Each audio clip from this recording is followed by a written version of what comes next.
Buenas tardes a todos y todas. Primero de todo me presento. Mi nombre es Jaume Bou, soy el Product Manager de DeviCare y les doy la bienvenida a este webinar sobre el manejo clínico de la enfermera al paciente urológico. Primero de todo, antes de empezar, quiero agradecer a todo el mundo que se ha conectado hoy aquí. Deciros que para nosotros es un orgullo ver el gran poder de convocatoria que hemos tenido y que además demuestra el enorme interés que tenía la enfermería por seguir aprendiendo. Y también en especial quisiera agradecer a Chus Bernarte, que es la presidenta de SEDE, y a África Merino, que es la presidenta de ACILEU, por habernos ayudado a difundir este evento y que llegue al máximo de personas posible.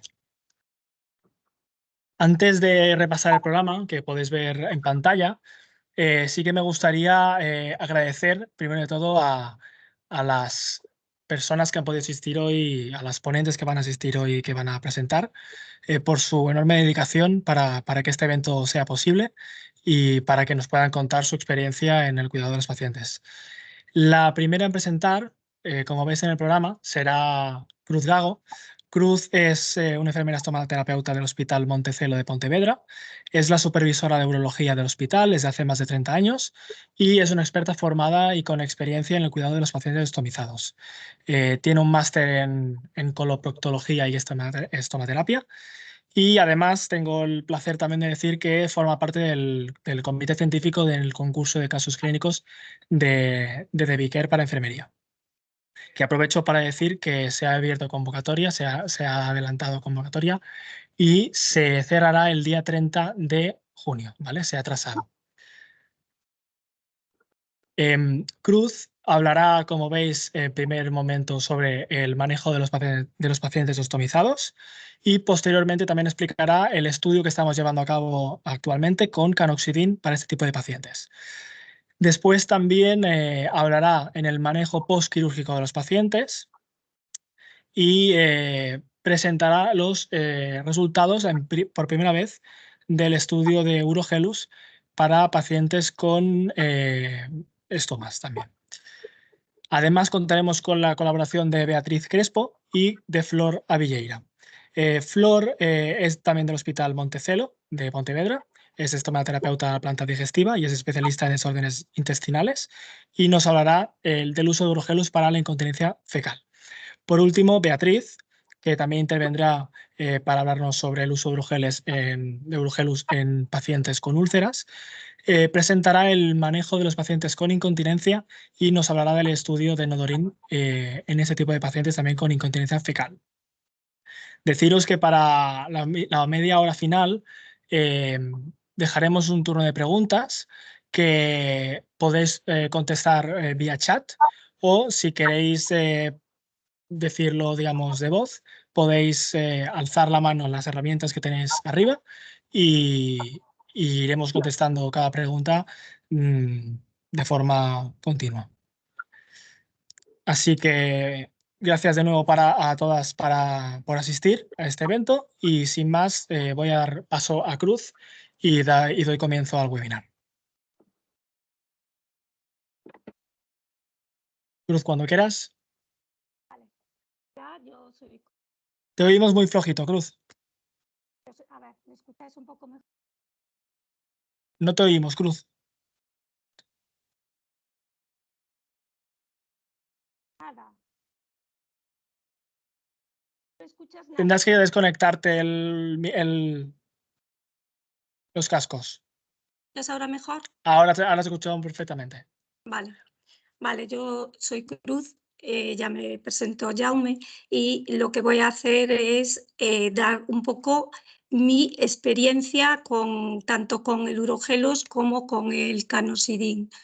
Es la experiencia y cómo he conocido yo Canoxidin. Entonces voy a empezar haciendo un breve recuerdo, simplemente es nombrarlo, que es una ostomía y las derivaciones urinarias más frecuentes que son aquellos pacientes que van a tener estoma. Luego presentaré el Canoxidin y esto. Vale, entonces entramos ya en materia.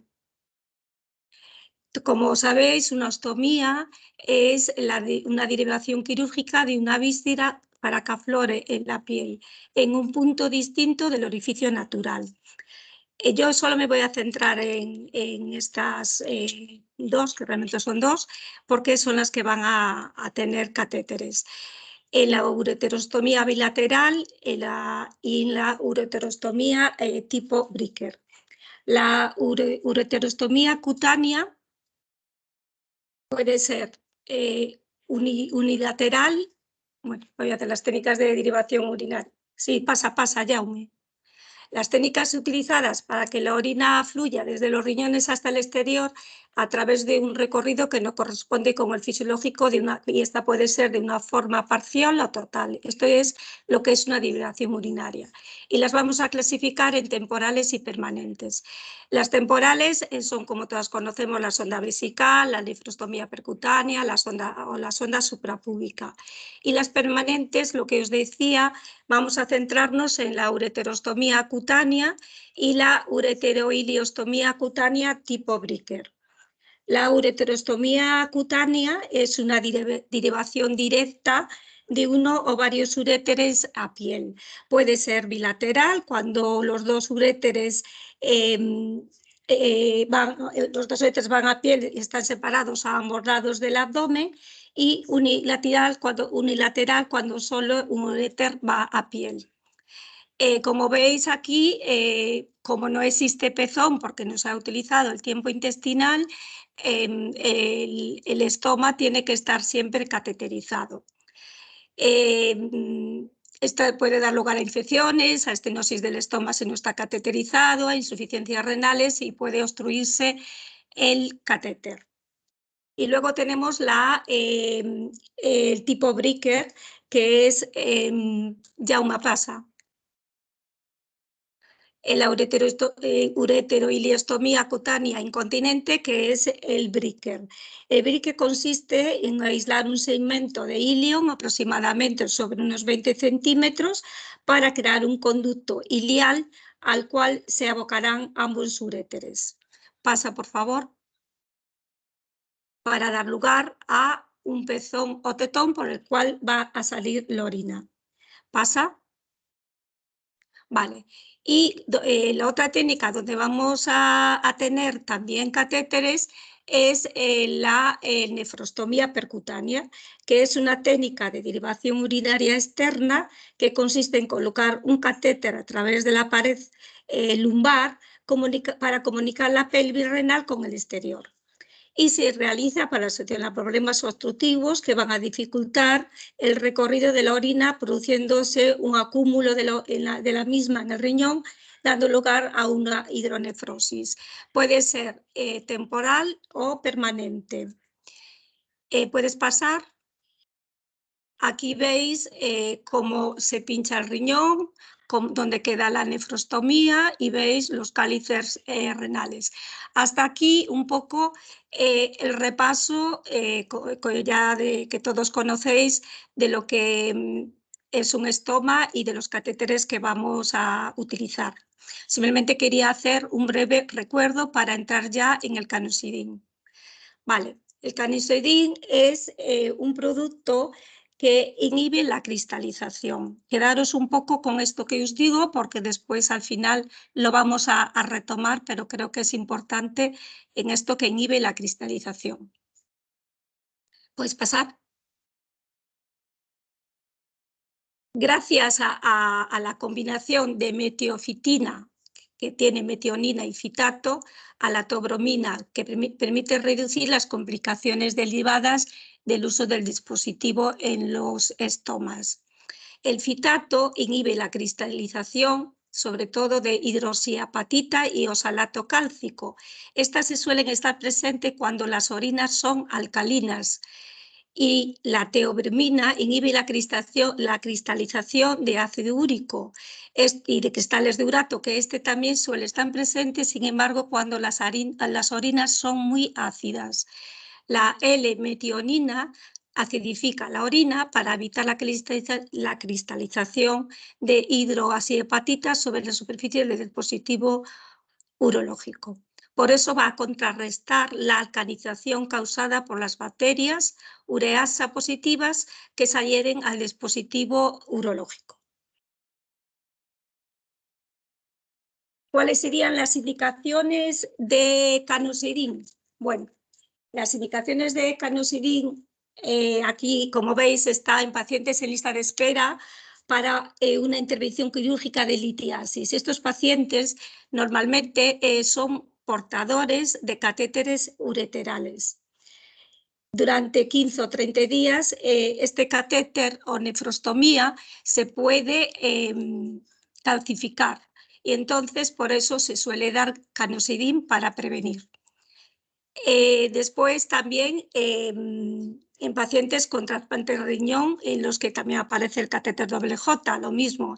Y en pacientes que son portadores de sonda Foley, todos los lesionados medulares, los que tienen incontinencia urinaria, por infección urinaria, etc.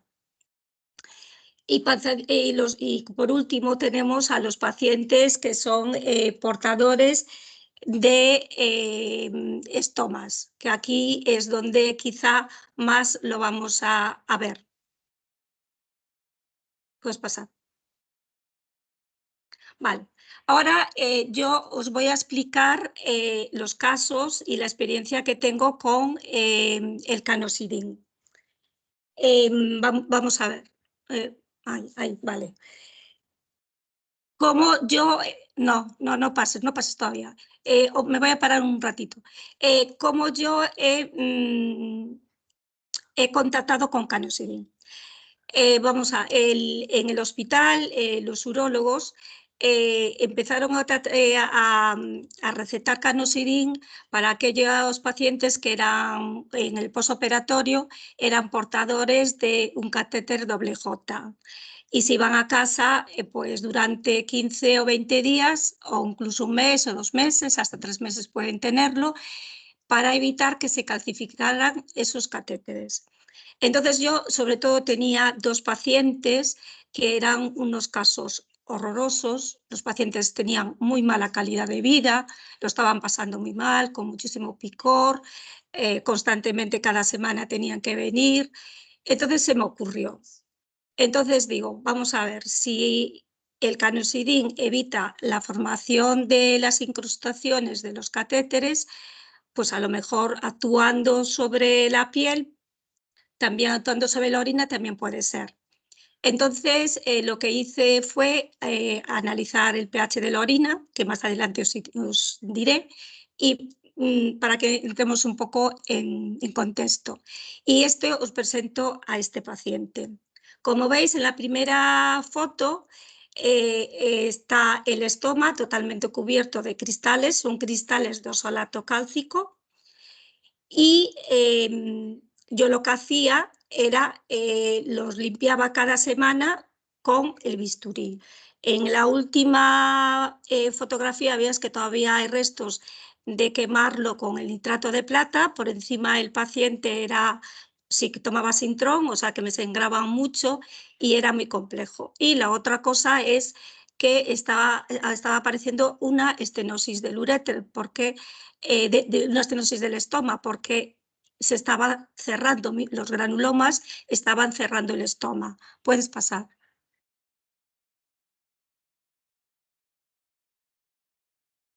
Vale. Aquí veis, bueno, cómo quedaba después de yo de recortarlo, en las partes estas, y le tenía que poner Espongostán para, aparte del nitrato de plata, para evitar el sangrado. Y ya en la última diapositiva, que es 1, 2, 3, la que está justo debajo del que está sangrando, así es como está ahora el paciente. Esta es la semana pasada. Entonces ya ahora lo controlo cada 2 o 3 meses, está con Canosirin cada 8 horas y con Urogelus, para que antes tenía muchísimo picor y ahora ya no tiene picor.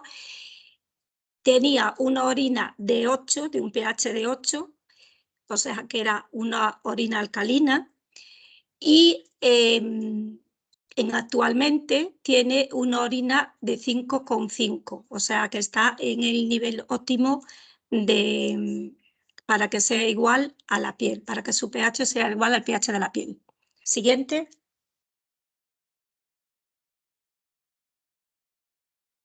Vale, este es otro paciente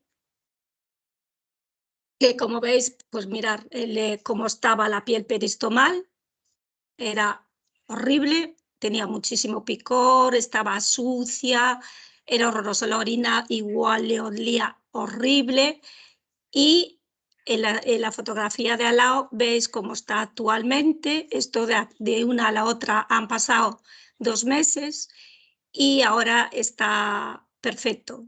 Siguiente.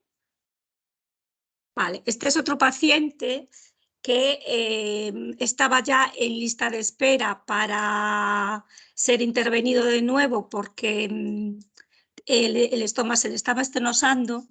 Entonces, como veis en la primera fotografía, le tuve que poner una sonda vesical para que no se cerrara el estómago, porque ya tenía muchísimo dolor a nivel renal y estaba haciendo retenciones de orina.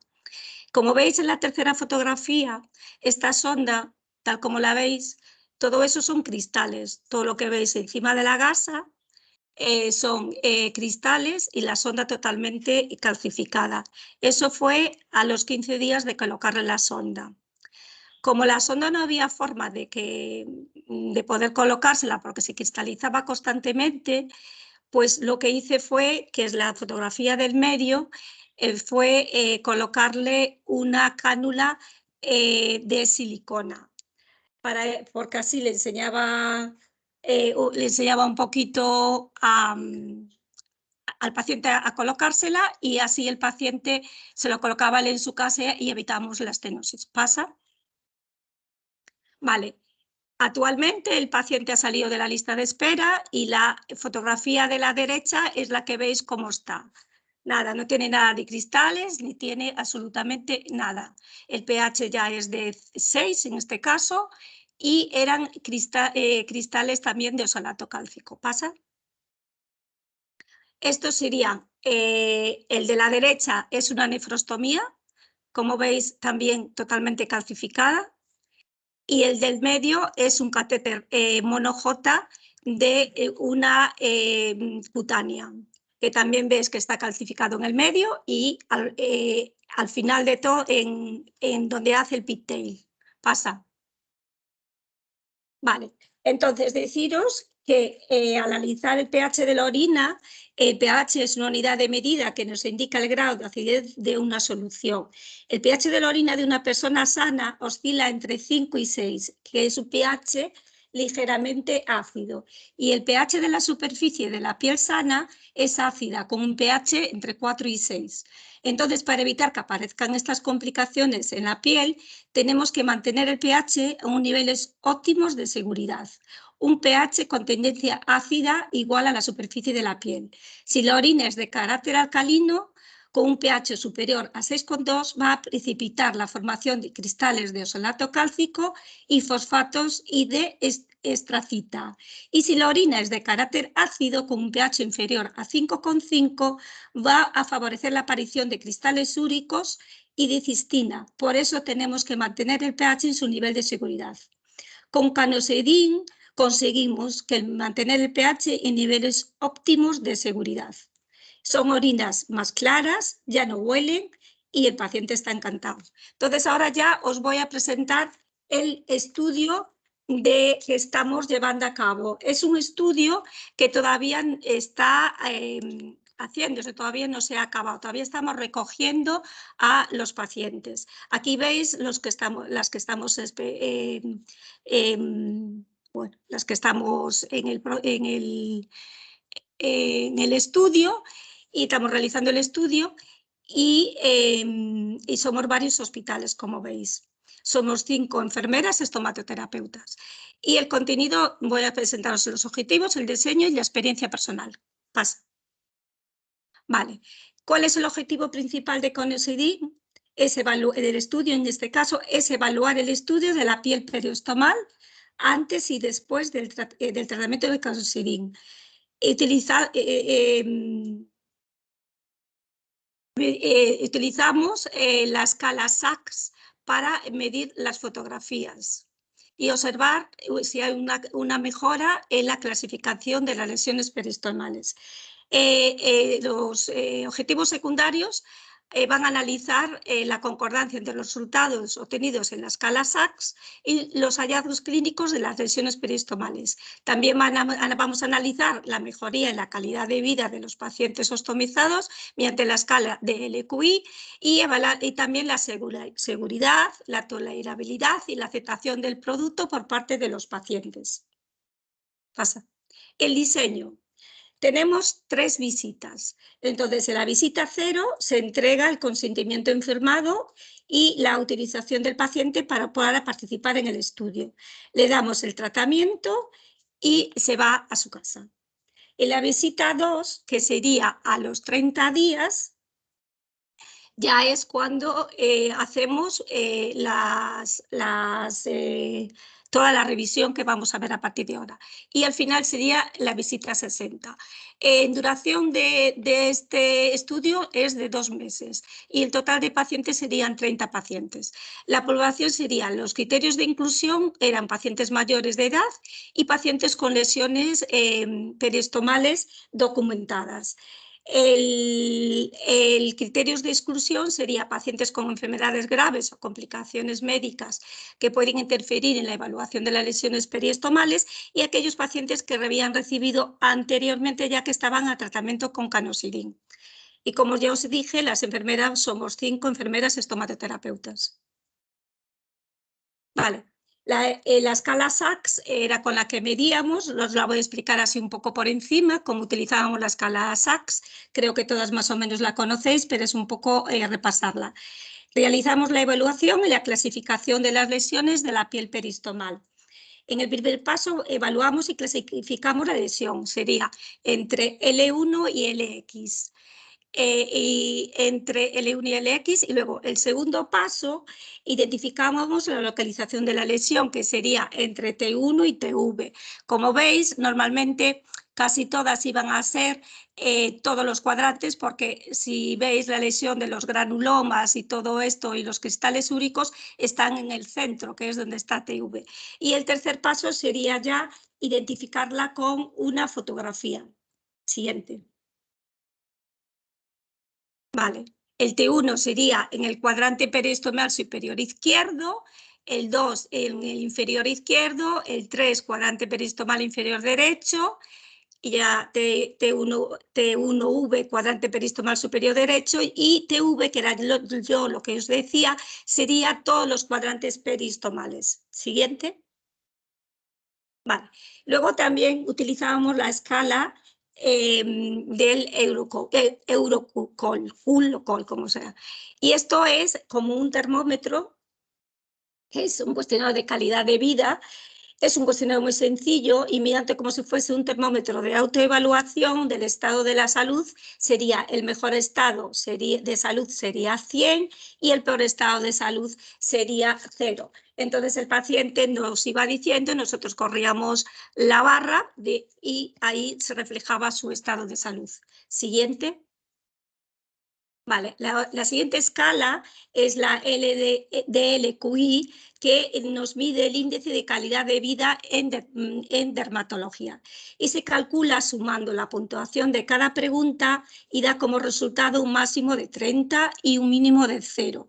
Cuanto mayor es la puntuación, mayor es el deterioro de la calidad de vida.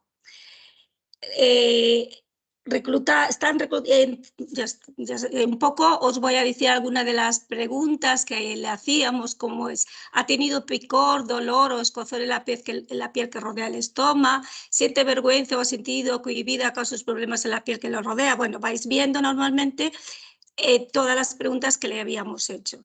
Entonces, nos iban diciendo 0 sería muchísimo, 1 mucho, 2 un poco, 3 no en absoluto. ¿Puedes pasar? Vale. Y ya voy a mi experiencia personal, que más o menos ya os he contado un poco. ¿Cuántos pacientes llevo reclutados hasta ahora? Tengo pacientes con canosidin, entre 16 a 20 pacientes, Y lo que sí os puedo decir que yo utilizo Canosidin no solo en los pacientes que tienen los cristales úricos o los granulomas o todo esto, sino también en pacientes que analizo el pH de la orina, que fue para mí algo que era desconocido y fue conocerlo y darle al paciente una mejor calidad de vida. Entonces, si el pH, aunque no tengan la piel peristomal dañada, si el pH es muy alto, le doy Canosidin, porque son orinas muy malolientes y son orinas que están infectadas. Entonces, estoy viendo que después, al analizar de nuevo el sedimento, después de tener un paciente un mes con el Canosidin, vuelvo a verlo y le vuelvo a hacer el análisis y ya ellos mismos me dicen, buf, ya mi orina es perfecta, ya no huele, ya puedo ir a cualquier baño, que aquello era horrible incluso en casa, ya la orinas ya no le huele. Entonces, por eso utilizo el Canosidin. Vale, esto es una pregunta. Los pacientes están muy satisfechos. Es seguro el uso de Canosidin. De momento no he tenido nadie, bueno, sí, salvo un paciente que me dijo que si tomaba Canosidin tenía estreñimiento. Entonces le dije que en vez de tomar cada 8, que se lo tomara cada 12, a ver si él sí estaba mejor. Y ya estaría. Después, más para adelante, si me queréis hacer preguntas, estoy a vuestra disposición. Vale, vamos a seguir ahora con el manejo posquirúrgico de los pacientes.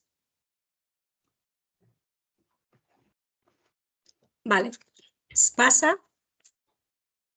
Bien, aquí os pongo el manejo posquirúrgico de los pacientes, aunque es lo que yo os estaba diciendo. Ahora vamos a meternos en este tema, donde vamos ya a participar las tres y, como vais a ver, vamos a hablar del urogelus. Entonces, el urogelus nosotros lo utilizamos, bueno, yo empecé a utilizarlo, como veis, para el aseo de la piel de los pacientes con nefrostomía, con la piel dañada, en pacientes con incontinencia fecal, en pacientes con hecho una uretroplastia con mucosa, con injerto de mucosa oral, que es las dos diapos del fondo, y a la derecha tenéis un paciente que es reciente, que es un CA de pene, con una linfa hecha, donde se abrió toda lo que es la ingle, y el aseo, la higiene de la herida la hacíamos con urogelus, cuando quieras. Vale, entonces ahora ya os voy a presentar urogelus. Vale.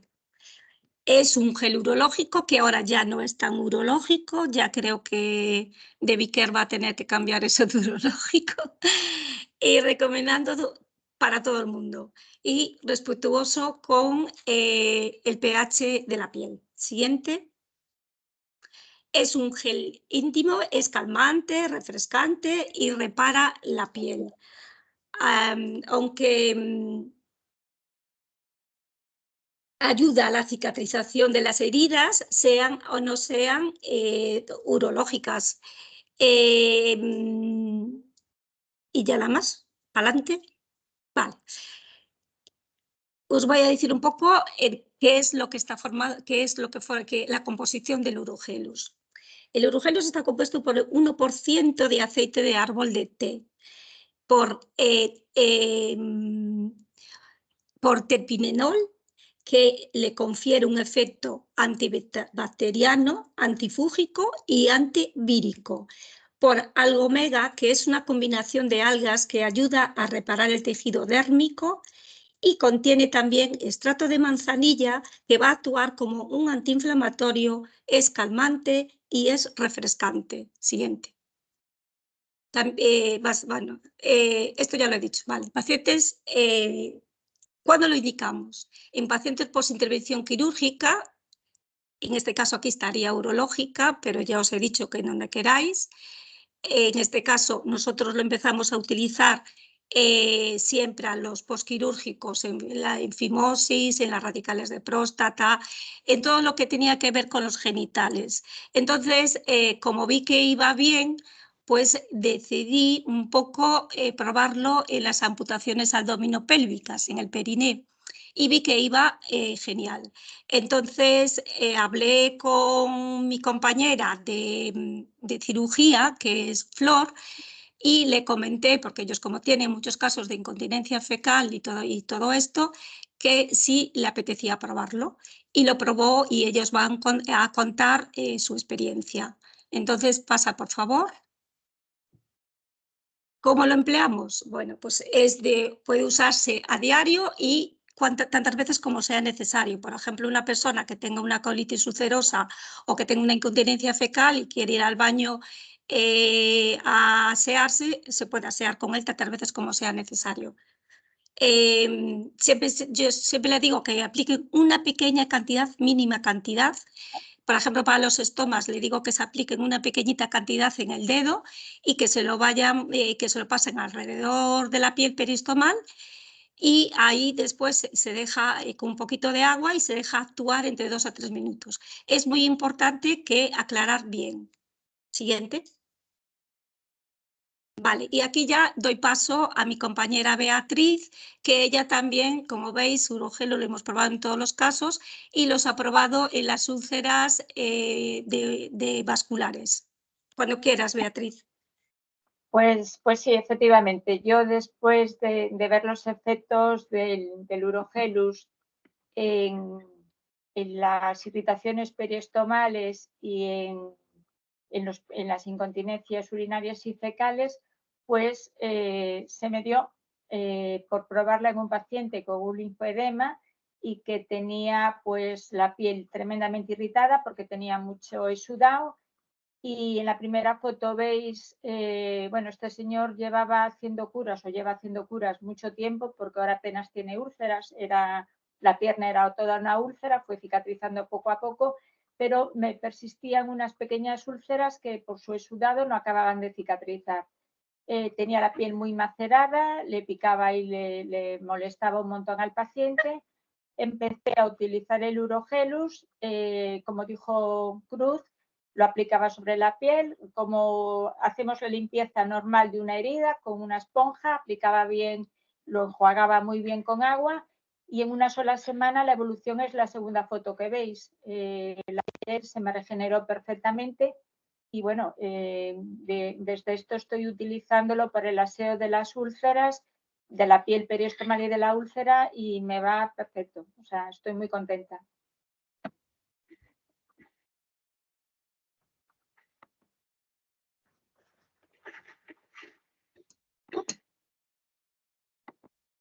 Flor, cuando quieras, ahora tu experiencia.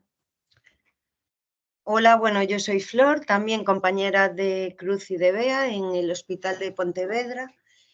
Y entonces, pues Cruz me habló del urogelus, de su experiencia, y entonces yo llevo la consulta de disfunción intestinal, aparte de los estomas. Entonces decidimos empezar a probar en los pacientes que tenían incontinencia fecal.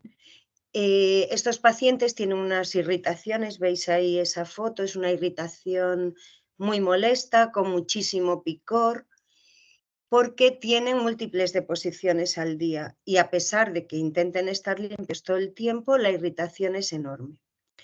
Esos pacientes pueden ser por muchas causas, pues desde pacientes con síndromes de intestino irritable, con enfermedades inflamatorias intestinales como la colitis, el Crohn. Estamos hablando de pacientes que pueden hacer de 20 a 30 deposiciones diarias, con lo cual, aunque se laven, siempre están irritados. Luego también tenemos los pacientes con LARS, que también tienen muchas deposiciones al día. Y además, pues aparte de tener muchas deposiciones, tienen dolor porque tienen una anastomosis muy cerca del ano y tienen bastantes problemas.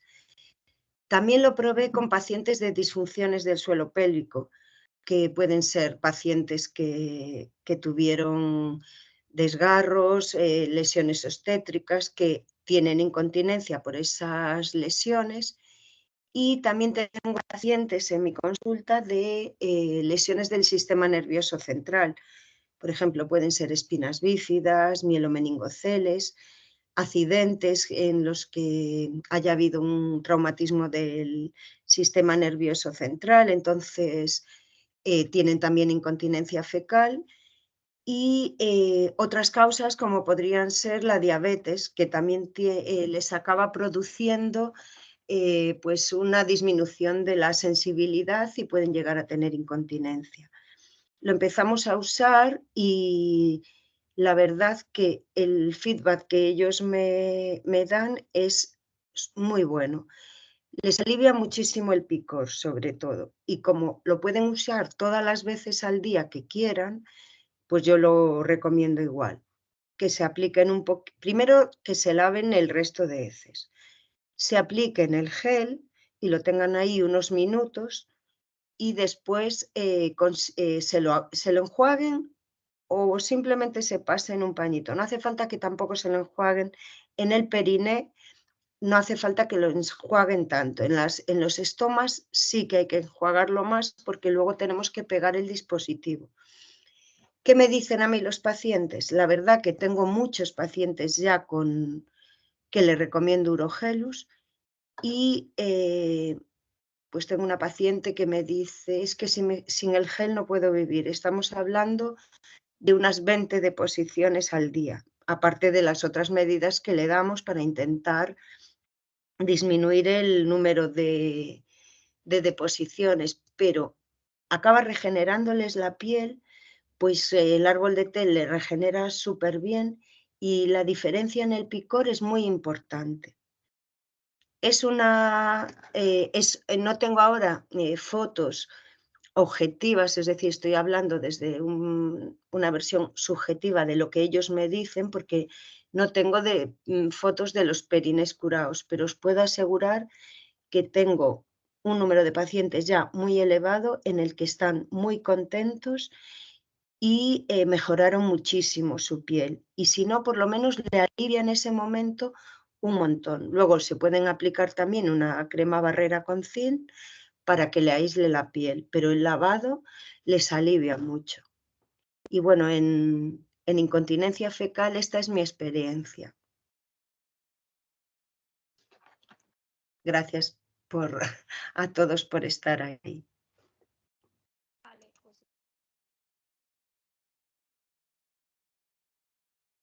Muchas gracias, Flor y Beatriz, por las intervenciones.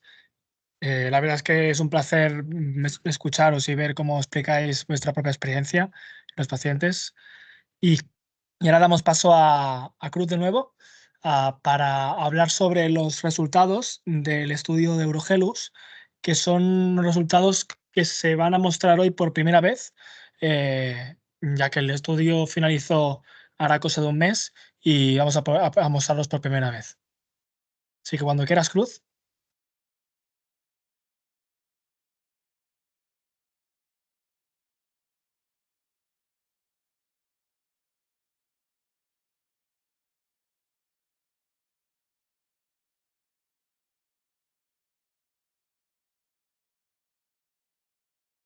Cruz, ¿nos oyes?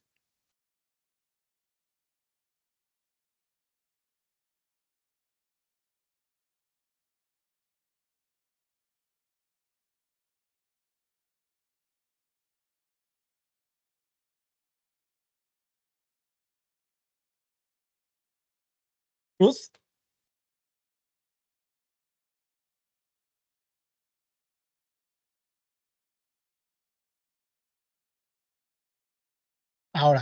Ahora te vemos. No te oímos, Cruz.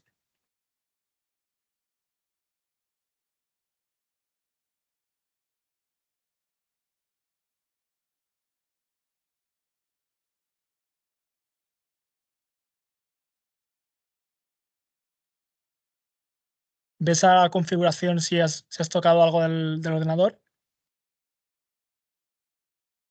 ¿Tienes el micro activado?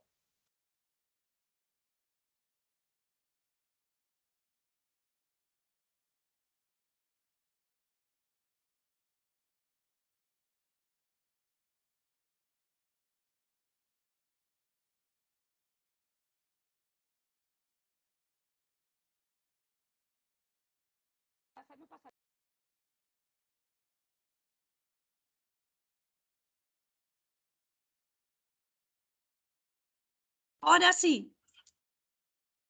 Ahora Ahora lo oímos perfectamente, Cruz. va, es que lo tenía yo, perdón, las cosas del directo.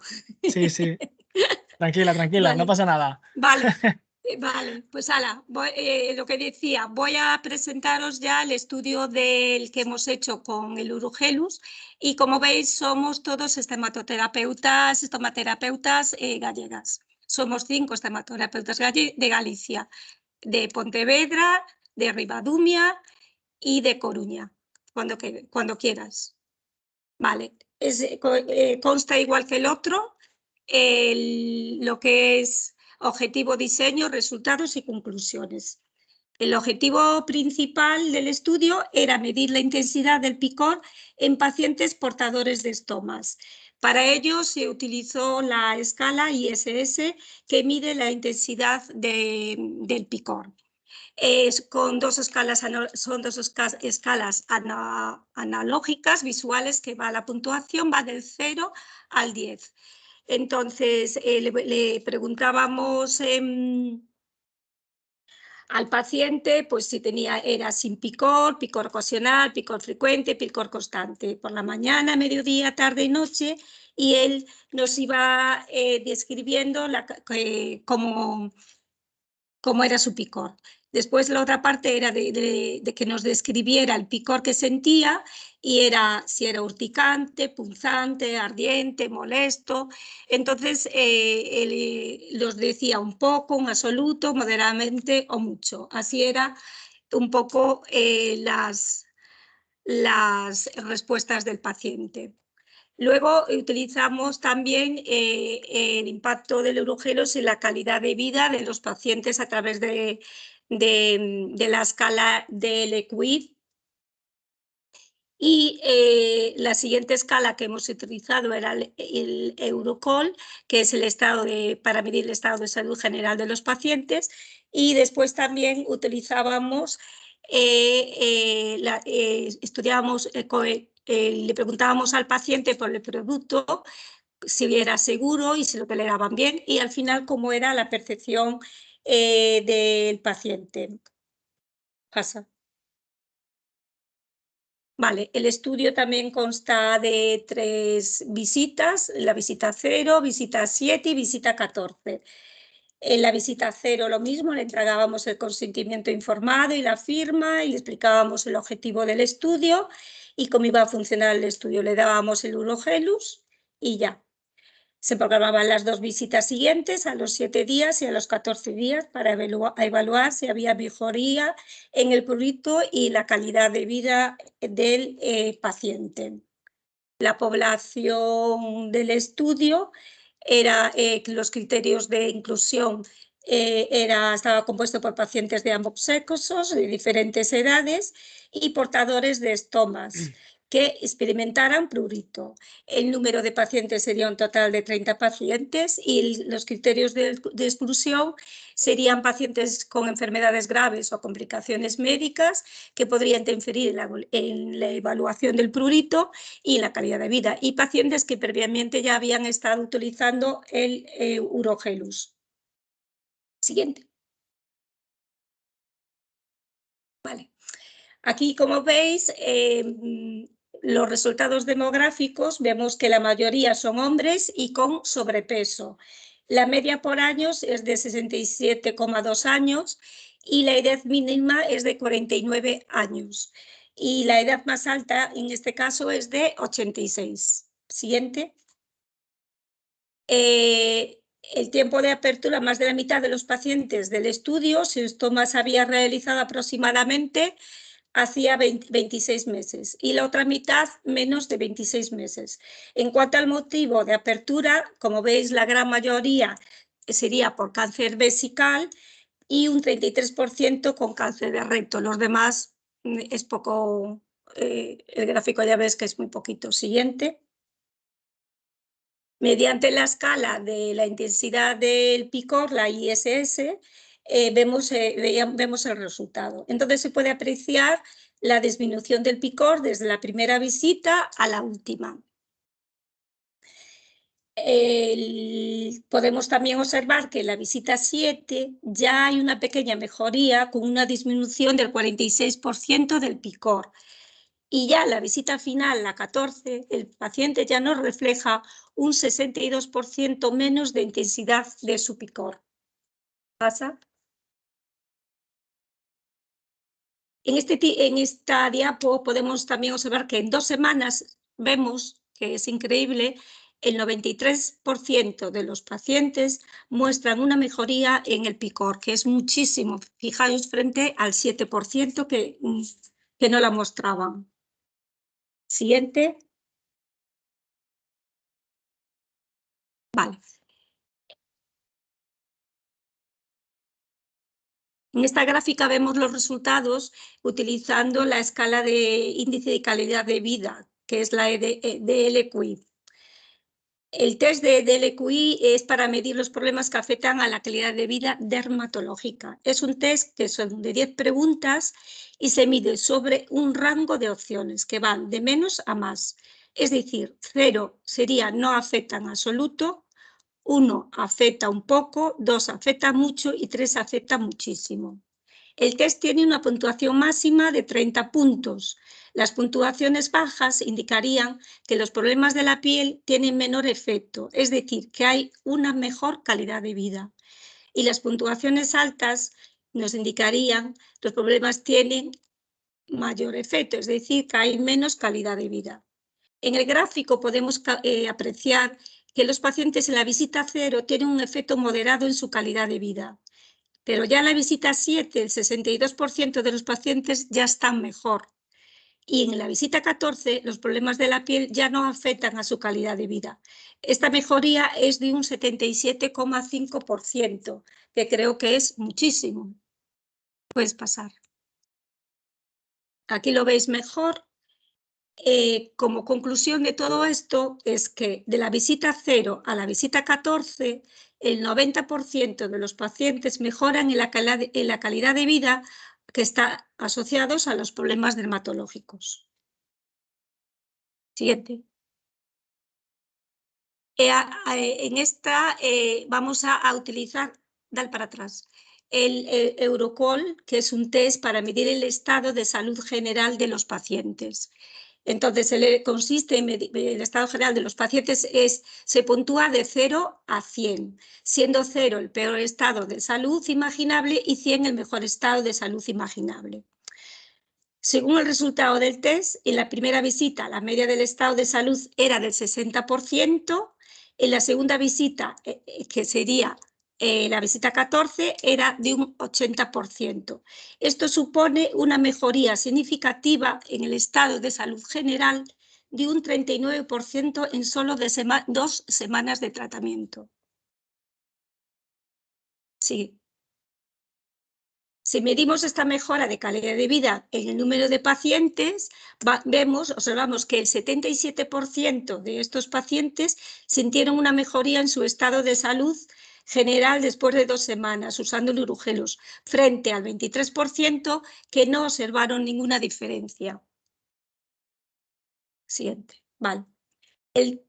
Entonces, como conclusión, hemos visto lo que han mejorado los pacientes en solo 2 semanas. Imaginaros que lo utilicen pues, durante un mes, 2 meses o para siempre. La mejoría es bueno, buenísima.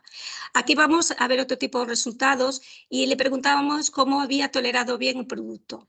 El 100% de los pacientes dicen que lo han tolerado bien. Luego le preguntábamos si había sufrido algún acontecimiento adverso, decían el 100% que no. Siguiente. Le preguntábamos aquí en esta diapositiva, veis que le preguntábamos sobre la textura, cómo era la textura, si era agradable. El 90% de los pacientes nos decían que mucho, bastante y el 10% poco, regular. Si era fácil de extender, el 100% nos dijo que sí, que era fácil de extender. ¿Cómo era la absorción? Pues el 83% mucho y el 17% poco, regular. Y luego, si le gustaba el perfume, pues el 67% ha dicho que mucho o bastante y el 33% poco o regular. Siguiente. En el efecto calmante, pues ya veis, aquí también va amplia diferencia. El 90% ha dicho que sí, que mucho, que le calmaba mucho frente a un 10%. En que si sentía la piel con bienestar y confort de la piel periostomal, pues también el 90%, mucho. Si era hidratante, pues el 67% ha dicho que mucho y el 33% poco. Si notaban menos tirantez de la piel, pues el 57% nos ha dicho que mucho frente al 43% que dice poco. Y de la rugosidad, pues lo mismo, el 56% ha dicho mucho frente al 44% que dice poco regular. Siguiente. Este es un paciente que quería ponerlo ahí porque a continuación voy a explicar una cosa y lo vais a ver. No sé si no se ven muy bien las fotografías, pero si os acercáis un poquito veis, tenía una dermatitis impresionante, súper escamada, toda la parte de arriba, y veis, es enorme. Y lo curioso es que era solo la piel de alrededor. Como veis, la zona periestomal, al lado del estómago, estaba bien. Entonces, después de darle varias cosas que no habían funcionado, empecé a lavarlo con Urogelus. Y veis ya en el día 7 cómo había mejorado, pero el día 14 había desaparecido totalmente toda esa descamación de la piel y ya la piel estaba regenerándose. Y ahora tiene una piel perfecta. Siguiente. Vale. También le preguntamos si le había gustado el gel, pues ya veis que el 90% ha dicho que sí, el 10% que no. ¿Seguirá usando el Urogelus? Aquí pues el 97% ha dicho que sí frente al 3%. Si está satisfecho con el producto, el 97% ha dicho que sí. Y entonces, como veis, la media es del 8,17% de todos los pacientes que le ha gustado el Urogelus. Siguiente.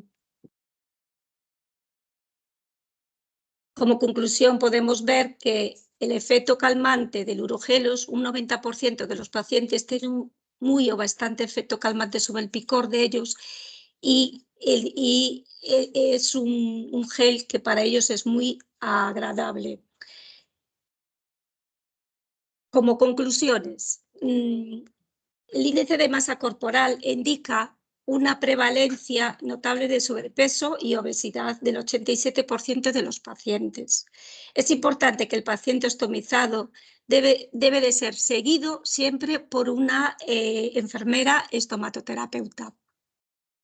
¿Sigue?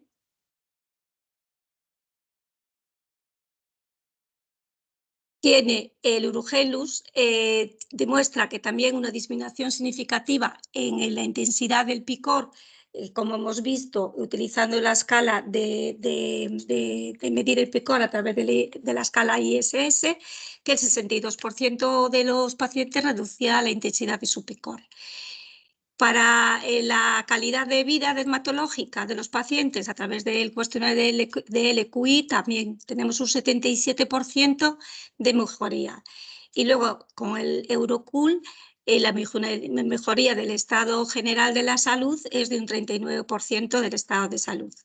Por eso te podemos decir que Urogelus es un producto seguro y bien tolerado y tiene una excelente tolerabilidad. Siguiente.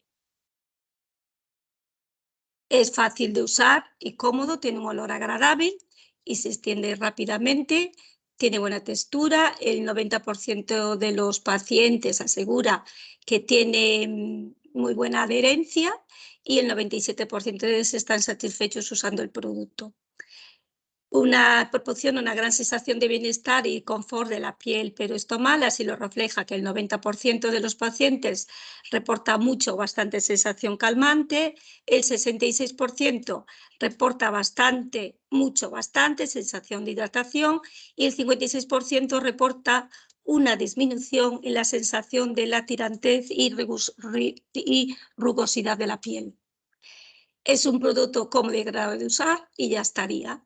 Entonces, para todos los pacientes ostomizados, Para los pacientes que no sean ostomizados, ya veis que el Urogellus nosotros le estamos dando pues mucho uso y que está funcionando muy bien.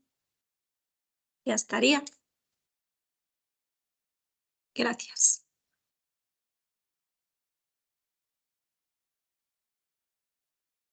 Muchas gracias, Cruz. La verdad es que queda totalmente... Ahora me veis, ¿no? Vale. Sí, Que muchas gracias, que la verdad es que los resultados están ahí después de 2 semanas. sí, Seguimos sí. insistiendo en que son solo 2 semanas, con lo cual le dan mucho valor a esos resultados. De lo que comentabas antes, si viéramos los resultados a 1 mes, 2 meses vista, no lo sabemos, pero podemos intuir que serían muy buenos. Sí, muy bueno, sí. Genial. Ahora pasamos con el bloque final del webinar, que nos hablará Beatriz, que Beatriz, como he dicho antes, es también estomaterapeuta experta, es del Centro de Salud de Ribadumia, en Pontevedra, y ahora nos explicará sobre el manejo de los pacientes con incontinencia, y vamos a ver cuál es la experiencia que nos cuenta. Cuando quieras, Beatriz. Vale, muy buenas tardes. Gracias por estar ahí a todos. Y bueno, yo voy a hablar sobre el manejo de los pacientes con incontinencia, tanto urinaria como fecal.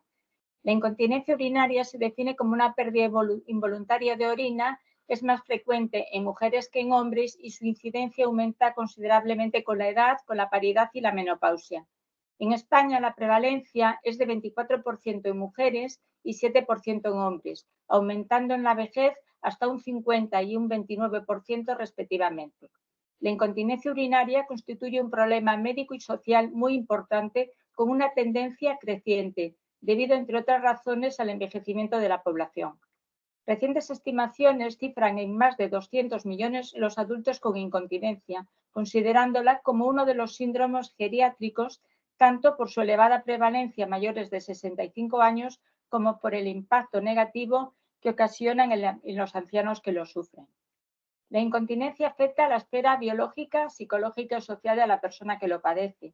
Se convierte en una gran amenaza en su calidad de vida. Las personas con incontinencia experimentan unos sentimientos de culpa, de vergüenza, de negación. Todo ello les puede causar una pérdida de su autoestima, miedo y rechazo hacia los familiares, cuidadores y personas de su entorno. Joan, pasa la diapositiva, por favor. Todo ello, además, les va a dar lugar a que terminen desencadenando episodios de depresión y aislamiento social. Y lo triste y lo duro es que, a pesar de la gran relevancia, no piden ayuda. No piden ayuda por pudor, por aceptación emocional y realmente si consideramos realmente, conocemos la punta del iceberg o apenas siquiera la punta, porque realmente se esconde millones de personas que están sufriendo, padeciendo una afectación que los aísla del mundo y es muy triste. Y ahí tenemos una función muy importante que hacer nosotros. Con respecto a la clasificación, la incontinencia urinaria puede ser transitoria o permanente. Dentro de las incontinencias distinguimos la incontinencia de esfuerzo, que es la pérdida de orina que se produce cuando se ejerce una presión sobre la vejiga, como por ejemplo un esfuerzo físico, toser, estornudar, reír o levantar un peso, porque provoca el aumento de la presión abdominal. Tenemos luego también la incontinencia de urgencia, que es la pérdida involuntaria de orina que va acompañada o inmediatamente precedida de la urgencia. Es posible que tengan que orinar muy a menudo, incluso durante la noche. Esta incontinencia puede estar provocada por una afección menor, como puede ser una infección, o una de mayor gravedad, como serían los trastornos neurológicos o la diabetes. Otra incontinencia sería la de rebosamiento inconsciente, que la padecen por un goteo constante de orina debido a que la vejiga no se vacía completamente. Tenemos también incontinencia funcional, en la que un impedimento físico o mental impide llegar al baño a tiempo a la persona. Por ejemplo, en una artritis grave en que la persona no es capaz de desabrocharse a tiempo el pantalón y entonces se orina por el pantalón, ¿no? Y suele observarse fundamentalmente en personas ancianas. Y por último tendríamos la incontinencia mixta, en la que se asocia la urgencia miccional y también la de esfuerzo. En todas ellas la recomendación sería primero establecer un horario para vaciar la vejiga, ir al baño pues cada 3 horas, tuvieran o no tuvieran ganas, realizar los ejercicios del fortalecimiento del suelo pélvico, que veremos que es muy importante, y consultar desde luego con los profesionales de referencia, que como he dicho, no acuden por vergüenza, por el trauma que tienen en su vida y esto nos preocupa enormemente. Pasa ya. Los métodos básicos disponibles en todos los niveles asistenciales para un correcto diagnóstico de la incontinencia urinaria sería la anamnesis, la exploración física y el diario miccional. Una detallada anamnesis correctamente enfocada no solo hacia el tipo de síntomas, sino también hacia los posibles factores de riesgo, nos va a permitir intuir el tipo de incontinencia y a partir de ahí dirigir las pruebas diagnósticas complementarias en este sentido. Debemos incluir, por ejemplo, el número de protectores utilizados al día por el paciente, ya que este nos va a permitir valorar de una forma indirecta la severidad de su incontinencia. Con respecto a la anamnesis, es importante una consulta con tiempo. El paciente no, en una consulta normal que llega, te corta, que estás apurado porque ya ves que hay un montón de gente esperando o que el médico te está preguntando y resuma, no vale. Tiene que ser una no inferior a 30 minutos en que podamos tener con el paciente un contacto visual, incluso pues el ponerle el brazo, la mano sobre el hombro, que vea que hay una afectividad por parte de nosotros para recibir su sufrimiento, que empatizamos con él, que estamos sentados ahí para que nos diga qué es lo que realmente le pasa. Hay múltiples preguntas que se pueden hacer en esta consulta, preguntar la frecuencia de la micción, si presenta urgencia miccional, si presenta incontinencia urinaria espontánea, inconsciente, de esfuerzo, si presenta incontinencia con las relaciones sexuales, si tiene una sensación de vaciamiento incompleto de su vejiga, si presenta disuria, dificultad miccional, escozor, infecciones urinarias de repetición, hematuria, estreñimiento. Debemos registrar información con respecto, en el caso de las mujeres, a la paridad, si durante los partos se utilizaron los forces, si el tiempo de duración del trabajo del parto, si ha tenido o ha sufrido intervenciones abdominales o pélvicas, factores de riesgo importantísimos como son el sobrepeso, el estreñimiento crónico y también, por ejemplo, si está utilizando fármacos o otras sustancias que pueden contribuir a la incontinencia, ¿no? Con respecto a la exploración física, debe hacerse con la vejiga llena, con la paciente en posición de litotomía dorsal, incluyendo la evaluación de los prolapsos genitales, una exploración neurológica básica en la zona lumbosacra para valorar el tono muscular del suelo pelviano y los reflejos vulvocavernosos y anocutáneos. La demostración del escape de orina debe hacerse primero en decúbito, haciendo toser a la paciente y observando el escape de la orina por la uretra. Y si no hay escapes, debería repetírselo en bipedestación. Con respecto, también es importante valorar el grado de hipermovilidad uretral y se puede evaluar con el test del bastoncillo. Introducimos el bastoncillo en la uretra y valoramos el movimiento del mismo con la tos de la paciente, provocándole la tos. Es positivo si es superior a 30 grados. Y finalmente, debería también cuantificarse la orina residual mediante un sondaje o ecografía. Pocas pruebas de laboratorio serían necesarias, si bien es imprescindible descartar en estos pacientes la posible infección urinaria mediante la realización de un cultivo de orina. Sin embargo, se considera también de utilidad como cribado las tiras reactivas, que tienen bastante efectividad.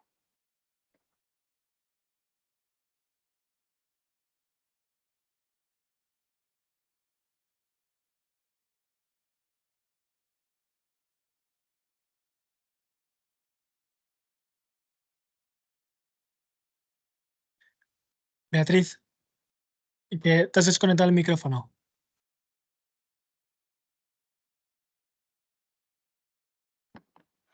Ahora, hace mucho Ahora está. No. Ah, vale. Perdón. Tranquila. Si las ingestas que realiza de líquidos, si ha necesitado cambiar la protección, el absorbente, y al mismo tiempo si este absorbente es un salvaslid, una compresa normal, gruesa o un pañal, y el número de fugas y la razón que considera, si fue pues, por un esfuerzo, una urgencia o demás. En estos pacientes es muy importante el que deben beber como mínimo 6 vasos de agua al día, deben de evitar bebidas excitantes y desde luego intentar, como he dicho antes, orinar cada 3 horas, tengan o no tengan ganas. ¿Pasa? Siguiente.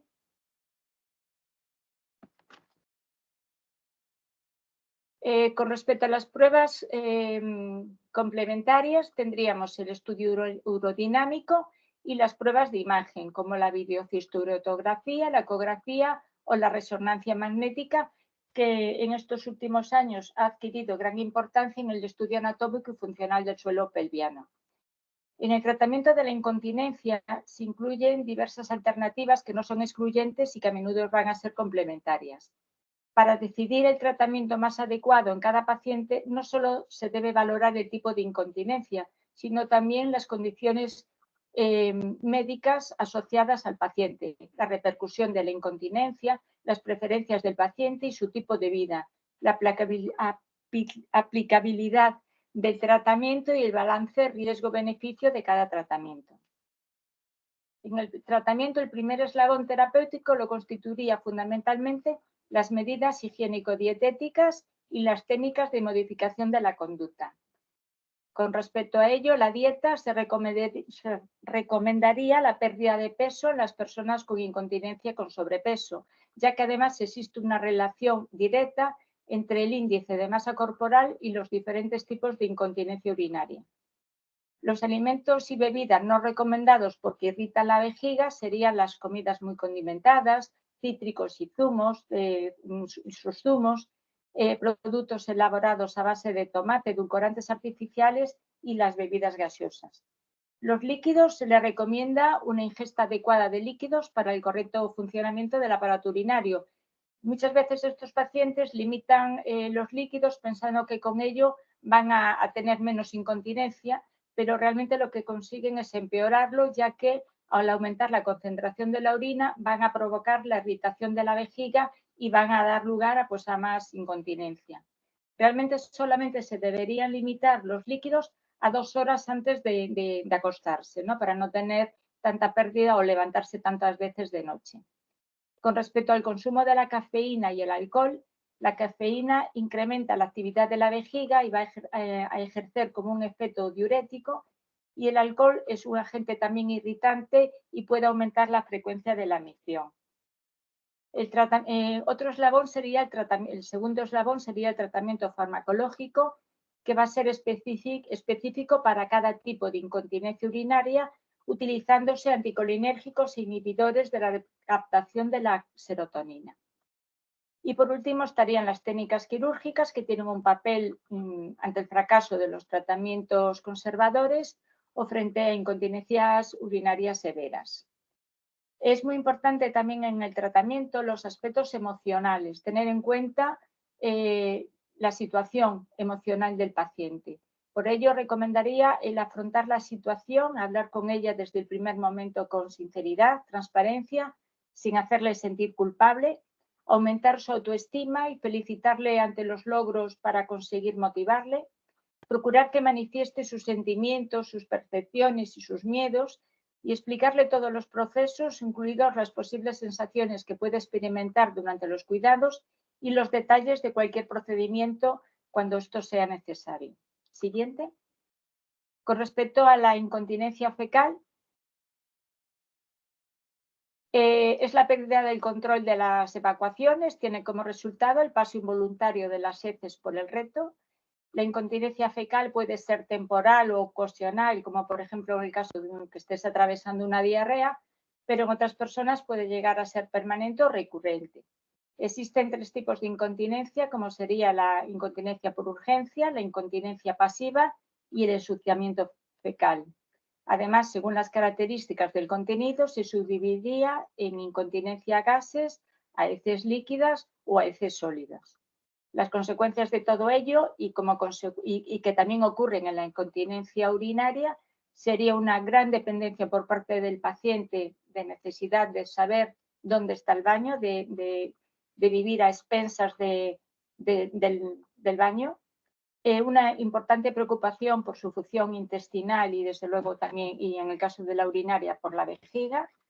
Una sensación de insatisfacción tremenda, de ansiedad, de depresión, angustia y desde luego una importante disminución de su calidad de vida. Siguiente. Una buena anamnesis y una completa exploración física a la que siempre hay que asociar una inspección perineal y un tacto rectal nos va a dar gran parte de la información que vamos a necesitar. Además hay que intentar cuantificar la gravedad. Así, por ejemplo, la presencia o incontinencia a heces formadas suele indicar mayor gravedad que en el caso de una incontinencia a heces líquidas o gases. Y en estas serían más graves que en el caso del shulling o ensuciamiento o manchas aisladas en la ropa interior. Hay varias escalas que podemos utilizar y que se usan para valorar la gravedad de la incontinencia y tenemos en este caso la escala de Wessner, que es la que vemos en el recuadro. En esta escala se va a indicar la incontinencia, si es, o sea, nunca sería el 0, menos de una vez al mes, más de una vez al mes pero menos de una vez a la semana, más de una vez a la semana pero menos de una vez al día o más de una vez al día. En relación a la incontinencia, si es a heces sólidas, a heces líquidas, a gases, si usa compresas o pañales, cuántos tiene que cambiarse y la alteración de su vida social. De 0 a 2 sería que no tiene incontinencia, de 3 a 6 sería una incontinencia leve, de 7 a 11 una incontinencia severa y mayor o igual a 12 indicaría una incontinencia, perdón, de 7 a 11 moderada y mayor de 12 o igual incontinencia severa y ya 20, que sería la máxima puntuación, sería una incontinencia total. Además también utilizamos la escala de calidad de vida, el cuestionario de calidad de vida, el FQL, que es el que se utiliza en el caso de la incontinencia fecal. Siguiente. Con respecto a las técnicas diagnósticas, tenemos que se puede utilizar además la colonoscopia, las manometrías anorretales, la ecografía endoanal y la actual ecografía en 3D del canal anal, la resonancia magnética dinámica y la videodefecografía para radiología convencional, que además son técnicas complementarias que son muy relevantes ya que nos van a ayudar a diagnosticar alteraciones en el suelo pelviano y prolapsos internos, y la electromiografía y el estudio de latencia de los nervios pudendos. Siguiente. Con respecto al tratamiento conservador, siempre es importante corregir el Bristol. Tenemos, bueno, sería lo ideal, sería unas deposiciones tipo 3 y tipo 4, que sería lo normal. En el caso de que sean, pues, que expresen estreñimiento, diarrea, pues intentar controlarlo con dieta o con fármacos o con fármacos. Por ello es importante las medidas higiénico-dietéticas y los ejercicios de contracción esfintariana y biofeedback. Los cambios en los hábitos dietéticos para conseguir la normalización del tránsito intestinal, eliminar la diarrea o el estreñimiento, técnicas conductuales como son la defecación, adoptar hábitos para acudir al baño, importante el intentar ir siempre más o menos a horas similares y poder prever esta situación. Importantísimo también en los niños intentar pues, que vayan adoptando ya de niños a estos hábitos, ¿no? su organismo. Los ejercicios de contracción esfinteriana, el biofeedback, son muy importantes, ya que la rehabilitación del suelo pelviano con un porcentaje de mejoría llega a alcanzar hasta el 85% de éxito, ya que vamos a ver que la mayoría de los casos van a estar asociados a problemas del suelo pelviano. Cuando los ejercicios de Kegel no son suficientes para lograr la tonificación de estos músculos, es entonces cuando se suele recurrir a la electroestimulación por su alto grado de respuesta positiva. tanto en la rehabilitación de la incontinencia fecal y urinaria, en ambos casos, pasa así que es. El debilitamiento del suelo pelviano es un gran problema que preocupa mucho a las mujeres, sobre todo porque una de las causas sería pues, el embarazo, el parto y la menopausia. Es muy importante el hacer un trabajo de prevención en estas etapas de la vida, realizando los ejercicios de Kegel, los hipopresivos, ejercitadores del suelo pelviano y la fisioterapia, entre otros.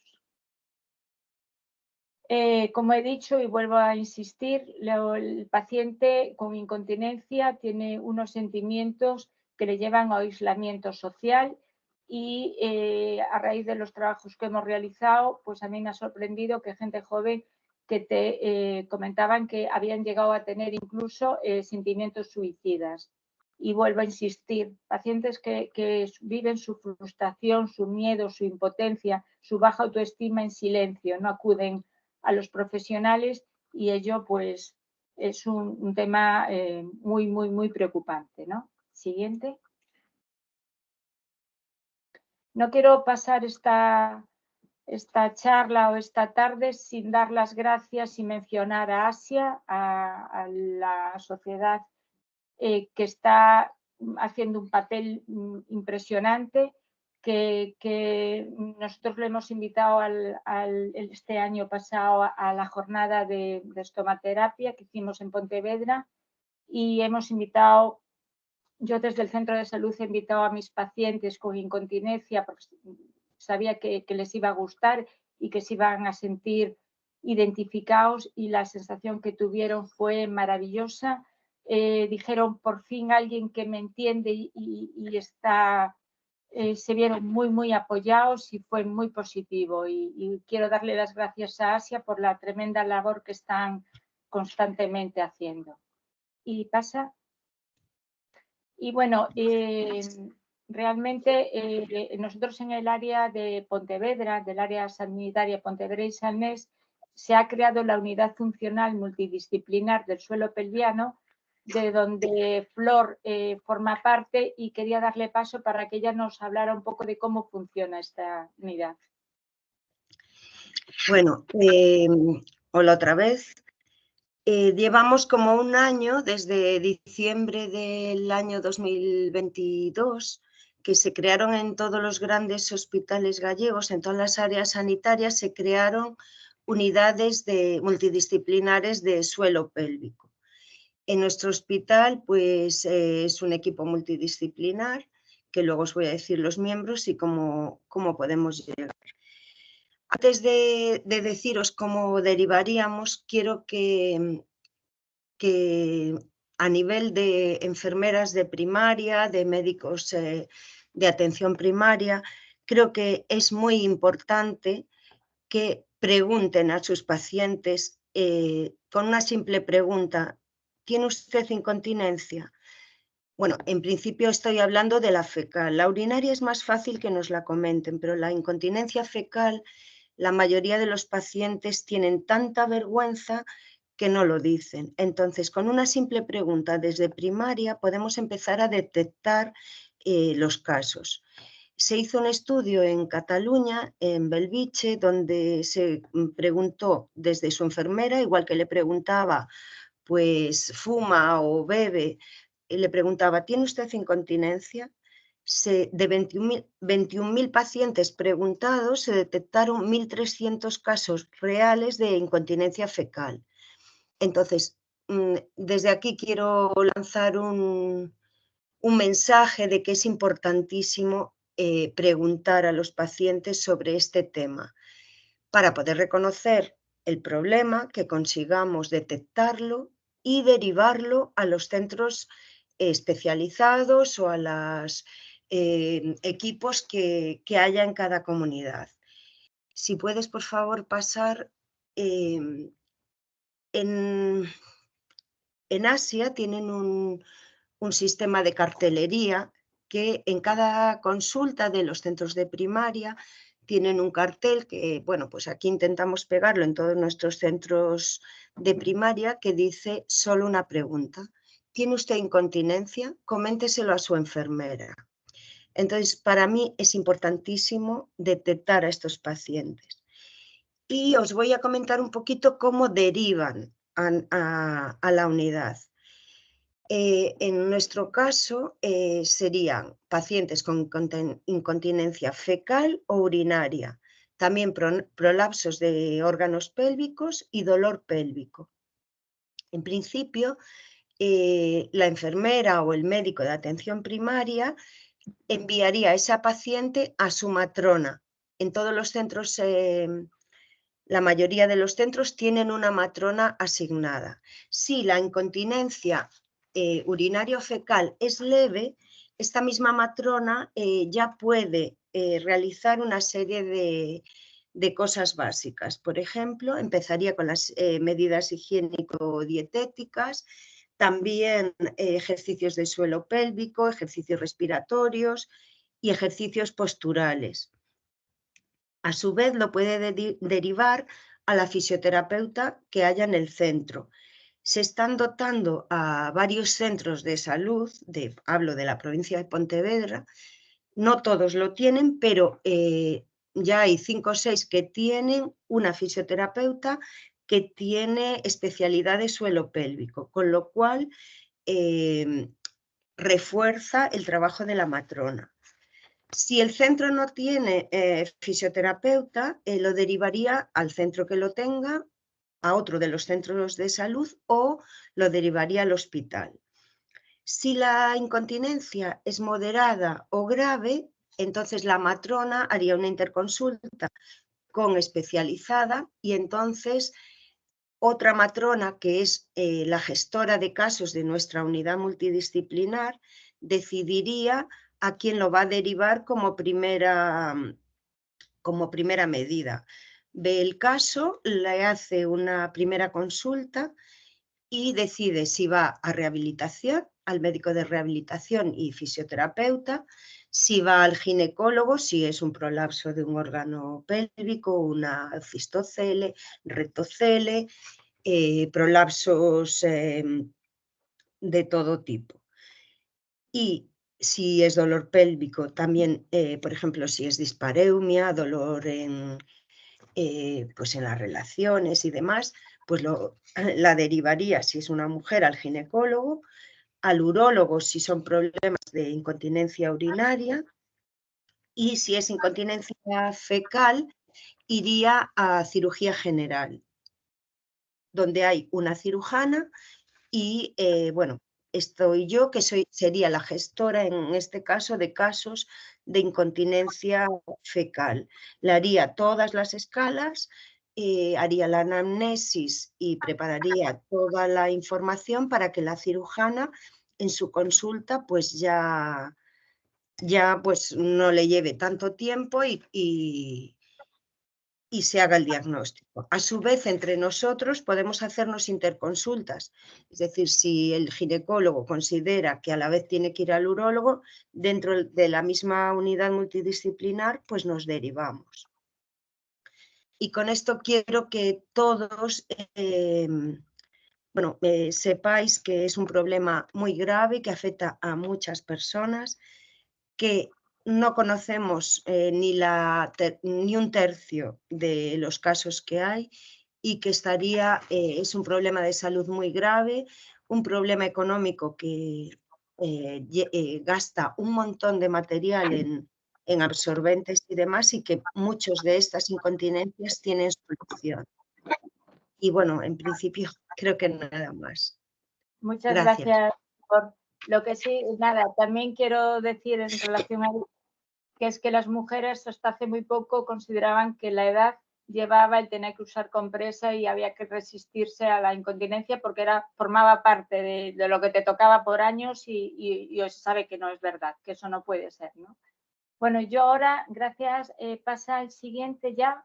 Voy a hablar ahora sobre un producto estrella al que yo, después de haber realizado el estudio, quiero darle las gracias a Devicare, porque realmente es un producto que a las pacientes que se le estoy dando les está solucionando mucho su problema.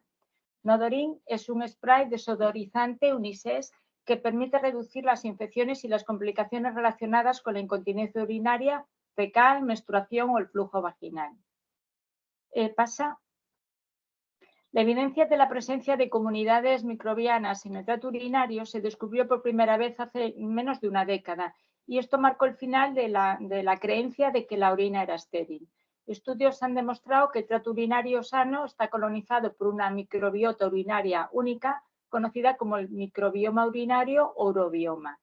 El tracto urinario contiene una microbiótica característica formada por especies de Staphylococcus, Streptococcus, Actinomyces, Prebotelas y Corynebacterium, que proceden de la piel o del trato digestivo. El urobioma en mujeres sanas predomina el género de los Lactobacillus, que es una parte esencial de la flora vaginal. En los hombres jóvenes, sin embargo, los microorganismos principales van a ser las bacterias gram positivas. Y en los ancianos, tanto hombres como mujeres, las bacterias anaerobias tienen un papel cada vez más importante. ¿Sigue? En condiciones saludables, el flujo de orina durante la micción, además de ser una forma sencilla de expulsar la orina de la vejiga, de expulsar las bacterias presentes en la orina, también es para eliminar las bacterias patógenas que están adheridas a las paredes de la vejiga y de la uretra. La orina presente en la ropa interior o en los productos absorbentes como consecuencia de la pérdida del control voluntario de la expulsión de la orina van a representar un excelente caldo para el crecimiento de potenciales bacterias patógenas presentes en la orina y aumentar la superficie y el tiempo de contacto con las estructuras urológicas y ginecológicas, dando lugar a infecciones genitourinarias y recurrentes. Y además permite la catabolización de la orina por la microbiota del urobioma, dando lugar a generación de compuestos volátiles y olorosos. Siguiente. El contacto de la ropa mojada o del absorbente con la uretra va a permitir la colonización y la migración ascendente de las bacterias nocivas, dando lugar tanto en los hombres como en las mujeres a infecciones urinarias. Además, en las mujeres, el contacto de la ropa mojada o del absorbente con el orificio vaginal y con las estructuras de los labios va a alcalinizar el pH, que de forma natural sería ácido en defensa, y daría también lugar a que se produjeran vaginitis, vaginosis bacterianas y otras patologías. Realmente los agentes causantes con mayor frecuencia es el Escherichia coli, que está en un 72%, y luego ya habría Klebsiella, Streptococcus y otro tipo de agentes patógenos. Siguiente.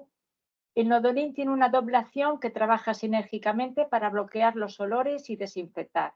Contiene clorexidina al 1% para detener el crecimiento de la amplia gama de microorganismos que se encuentran naturalmente en el urobioma y contiene además ricinoleato de zinc para neutralizar los compuestos volátiles presentes en la orina miccionada o generados externamente como consecuencia del crecimiento bacteriano en la ropa interior o en los productos para la incontinencia. Siguiente.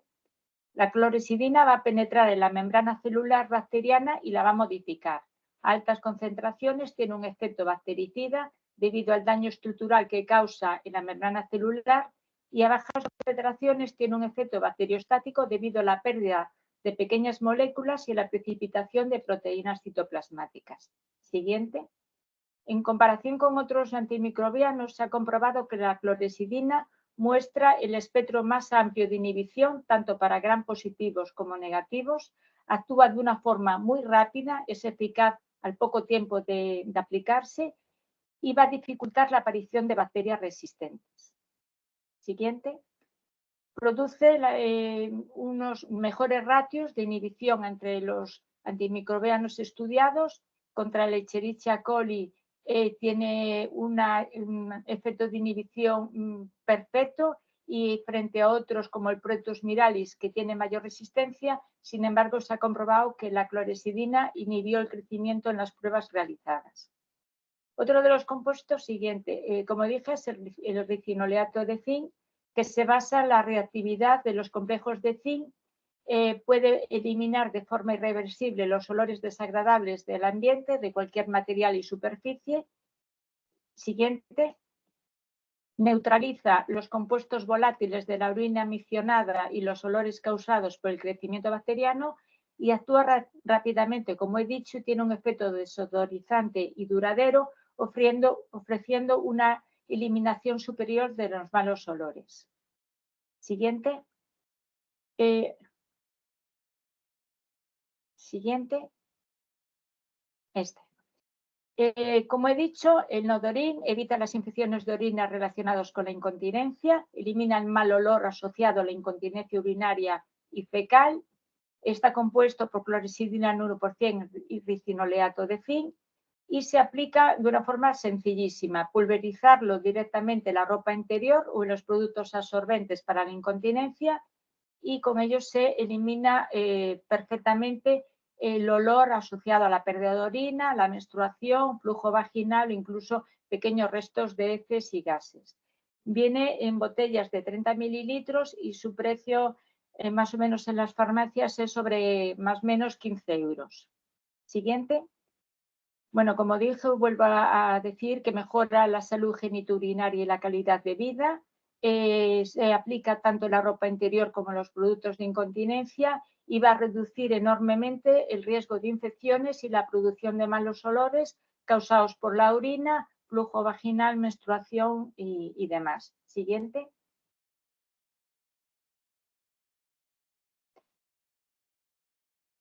Bueno, tenemos aquí un estudio que lo ha presentado nuestro compañero Gonzalo de la AUSA del Hospital Clínico de Valladolid.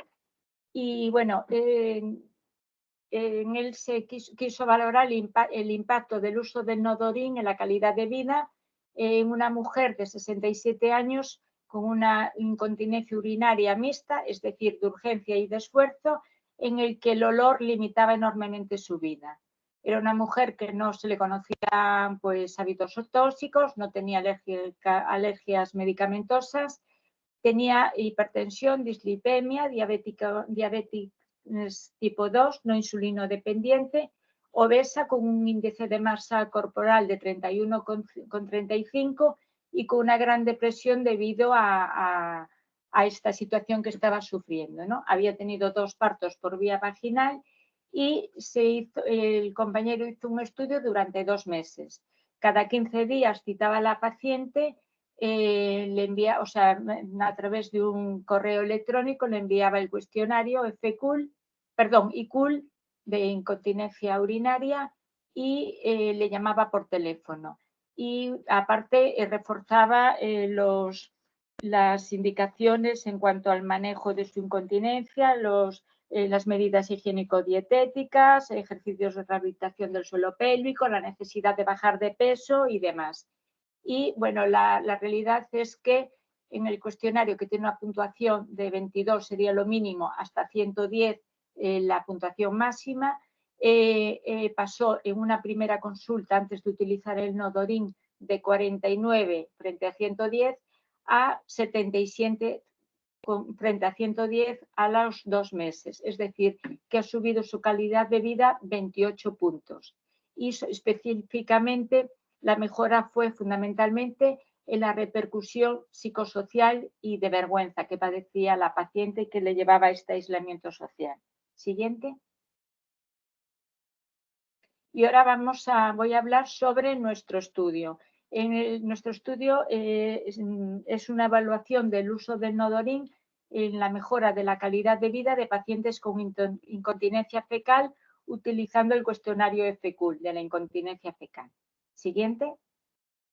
Nuestro objetivo fundamental era evaluar la potencial de mejora, la calidad de vida de pacientes que sufren incontinencia fecal, implementando el uso del desodorante íntimo Nodorin y evaluando los resultados a través del cuestionario FQL. Como objetivos secundarios teníamos explorar el efecto del desodorante íntimo en la mitigación del olor y la incomodidad derivados de la incontinencia fecal. Estudiar el impacto del producto en la mejora de los factores o subescalas del cuestionario y estudiar la seguridad, tolerabilidad y valoración del producto por parte de los pacientes. Siguiente. Los criterios de inclusión eran pacientes mayores de edad y con incontinencia fecal que nos informaban de una disminución de su calidad de vida debido al olor y a la incomodidad asociados a su incontinencia fecal. Y dentro de los criterios de exclusión estaban los pacientes con enfermedades graves o complicaciones médicas que podían interferir en la evaluación del cuestionario de calidad de vida y pacientes que ya habían utilizado en su momento el Nodorin. El diseño fueron 2 semanas. En una primera visita se les explicaba el propósito del trabajo, se les daba el consentimiento informado, les dábamos un poco de refuerzo en cuanto a las medidas higiénico-dietéticas, la necesidad de pérdida de peso en caso de pacientes con obesidad, ejercitación de rehabilitación del suelo pélvico, etc. Y cubrían el cuestionario FECUL. Les proporcionamos además las muestras del Nodorin, ¿no? Se los citaba a los 7 días, que podía ser presencial o telefónica, y nuevamente volvíamos a reforzar pues, la necesidad de las medidas higiénico-dietéticas, la ejercitación del suelo pélvico y demás. Nos comentaban cómo iban con el producto, con el Nodorin, y volvían a cubrir el cuestionario FECUL. Y a la siguiente semana, a los 14 días, volvíamos nuevamente a citar al paciente, telefónica o presencial, y volvían a cubrir el cuestionario. Realmente, bueno, reclutamos 30 pacientes, éramos 5 enfermeras del complejo de Pontevedra y realmente los resultados fueron increíbles. Siguiente.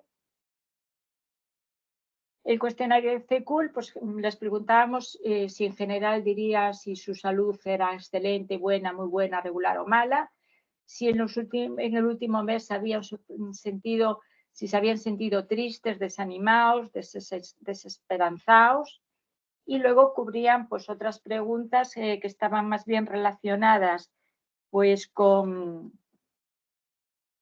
la repercusión sobre el comportamiento y la evitación y limitaciones en su vida, y otras sobre la repercusión psicosocial o vergüenza o pudor que les condicionaba su incontinencia.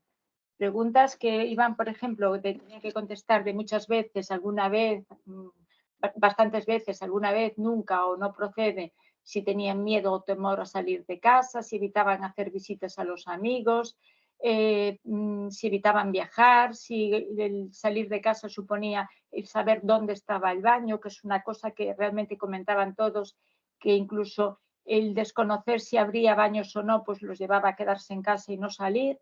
Si, pues, una cosa que, por ejemplo, si tenían limitación de su vida sexual o tenían miedo a su vida sexual, y la inmensa mayoría apenas tenían o no tenían relaciones sexuales, por lo que para ellos suponía la vergüenza de estar oliendo o de tener la pérdida.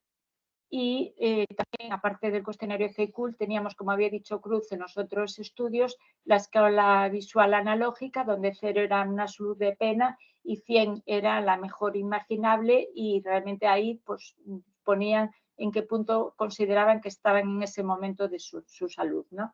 Como he dicho, los resultados fueron maravillosos.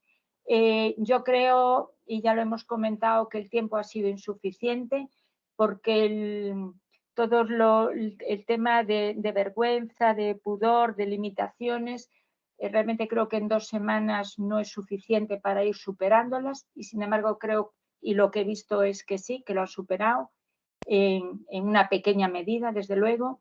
Los pacientes estaban muy satisfechos, me están llegando pacientes que para preguntar qué es lo que le he dado a su madre o qué es lo que le he dado a otra paciente, porque le comentaron que estaban muy contentos o muy contentas. Sí me han comentado algunas que sí querían probarlo porque no tenían incontinencia, sí tienen pues eso, flujo vaginal, y que a raíz de la menopausia notaban que olía mucho más ese flujo y querían eso para sentirse más seguras y más cómodas. Y realmente no tuvimos reacciones adversas, solamente una paciente me comentó en la segunda visita que le picaba, tenía como un poco de escozor. Le propuse que lo dejara y me dijo que no, que quería seguir probando porque en el olor sí que había notado que había mejorado. Al final seguía provocándole prurito y tuvo que dejarlo, pero luego así hablando con ella me había comentado que ya normalmente no podía usar absorbentes o compresas o pañales como de cualquier tipo, ¿no? Que realmente ya tenía una cierta intolerancia a determinados productos. Su uso es muy fácil, sin insuflar, o sea, pulverizar o echar en la ropa interior, nunca directamente sobre la piel, siempre en la ropa interior o en el absorbente. Y yo desde luego se lo recomiendo a todas las personas, ¿no? Pues nada, muchísimas gracias.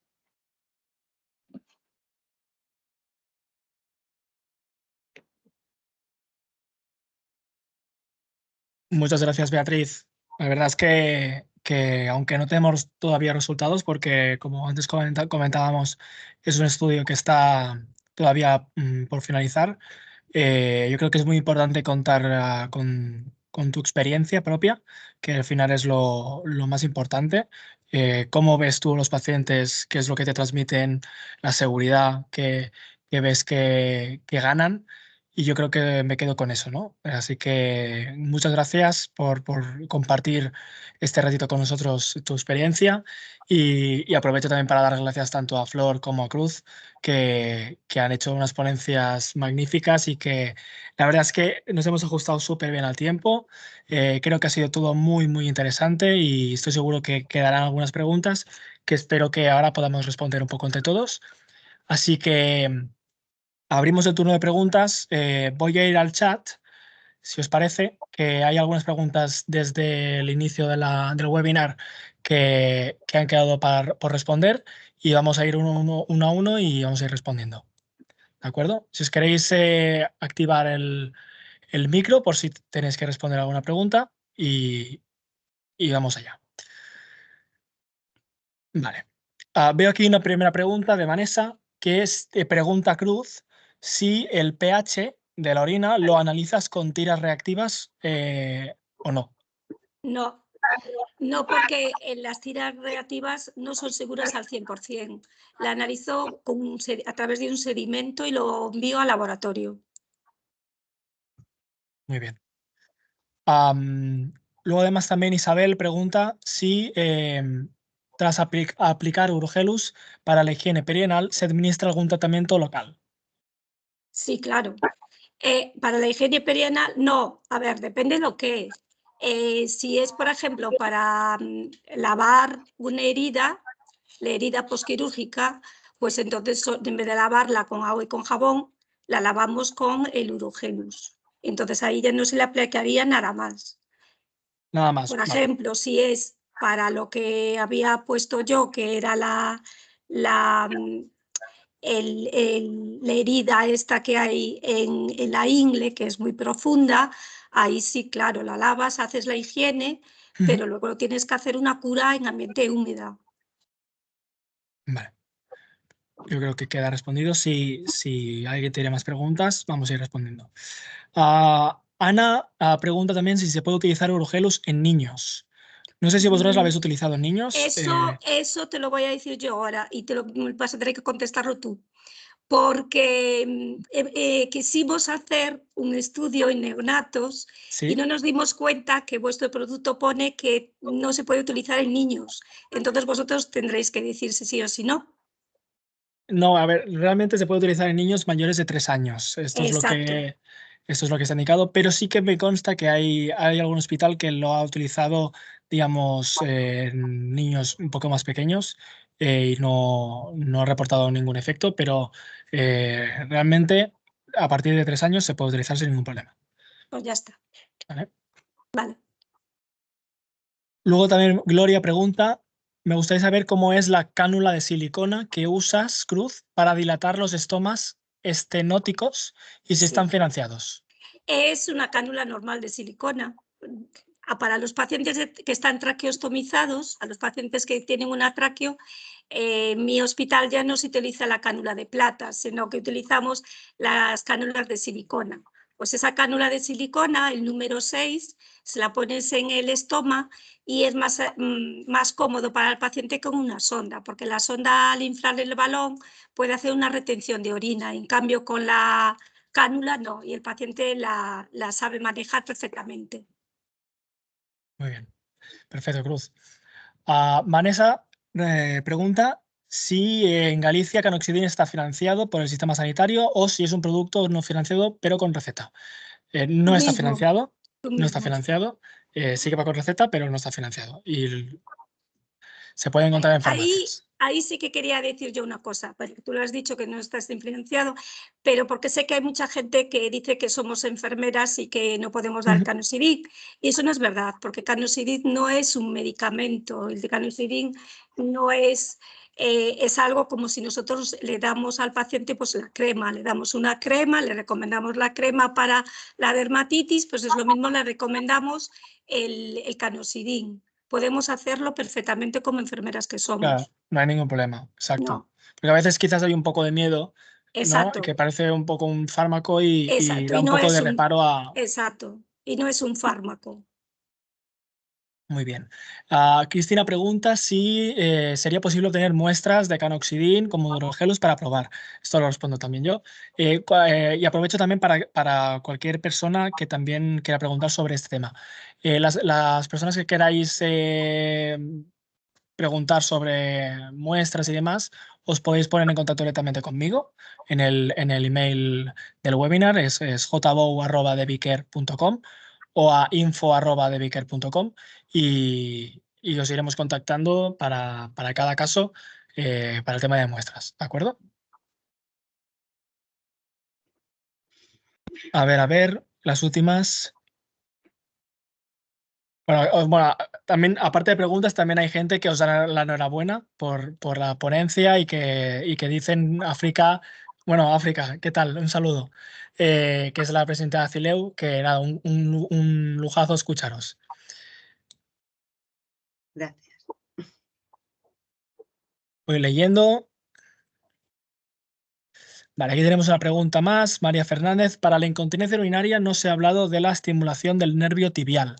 ¿Lo hacéis? ¿Sería otra opción terapéutica? Sí, es otra Sí. opción.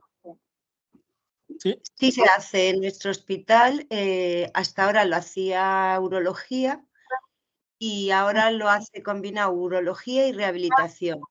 Y también lo hacemos para la incontinencia fecal. Puede ser transdérmico o percutáneo, es decir, percutáneo o transcutáneo. Existen las dos opciones. Muy bien, Flor. Perfecto. Pregunta Vanessa Serrano, el precio de Urogelus. El precio de Urogelus son 15 euros. El precio recomendado son 15 euros. Y bueno, no veo más preguntas. Los que queráis preguntar, iré leyendo a medida que vayan saliendo.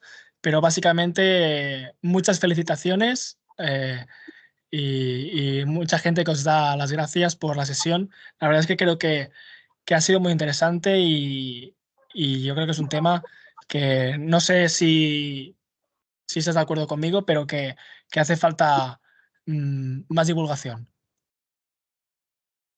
Pues sí. Sí, sí. Sí.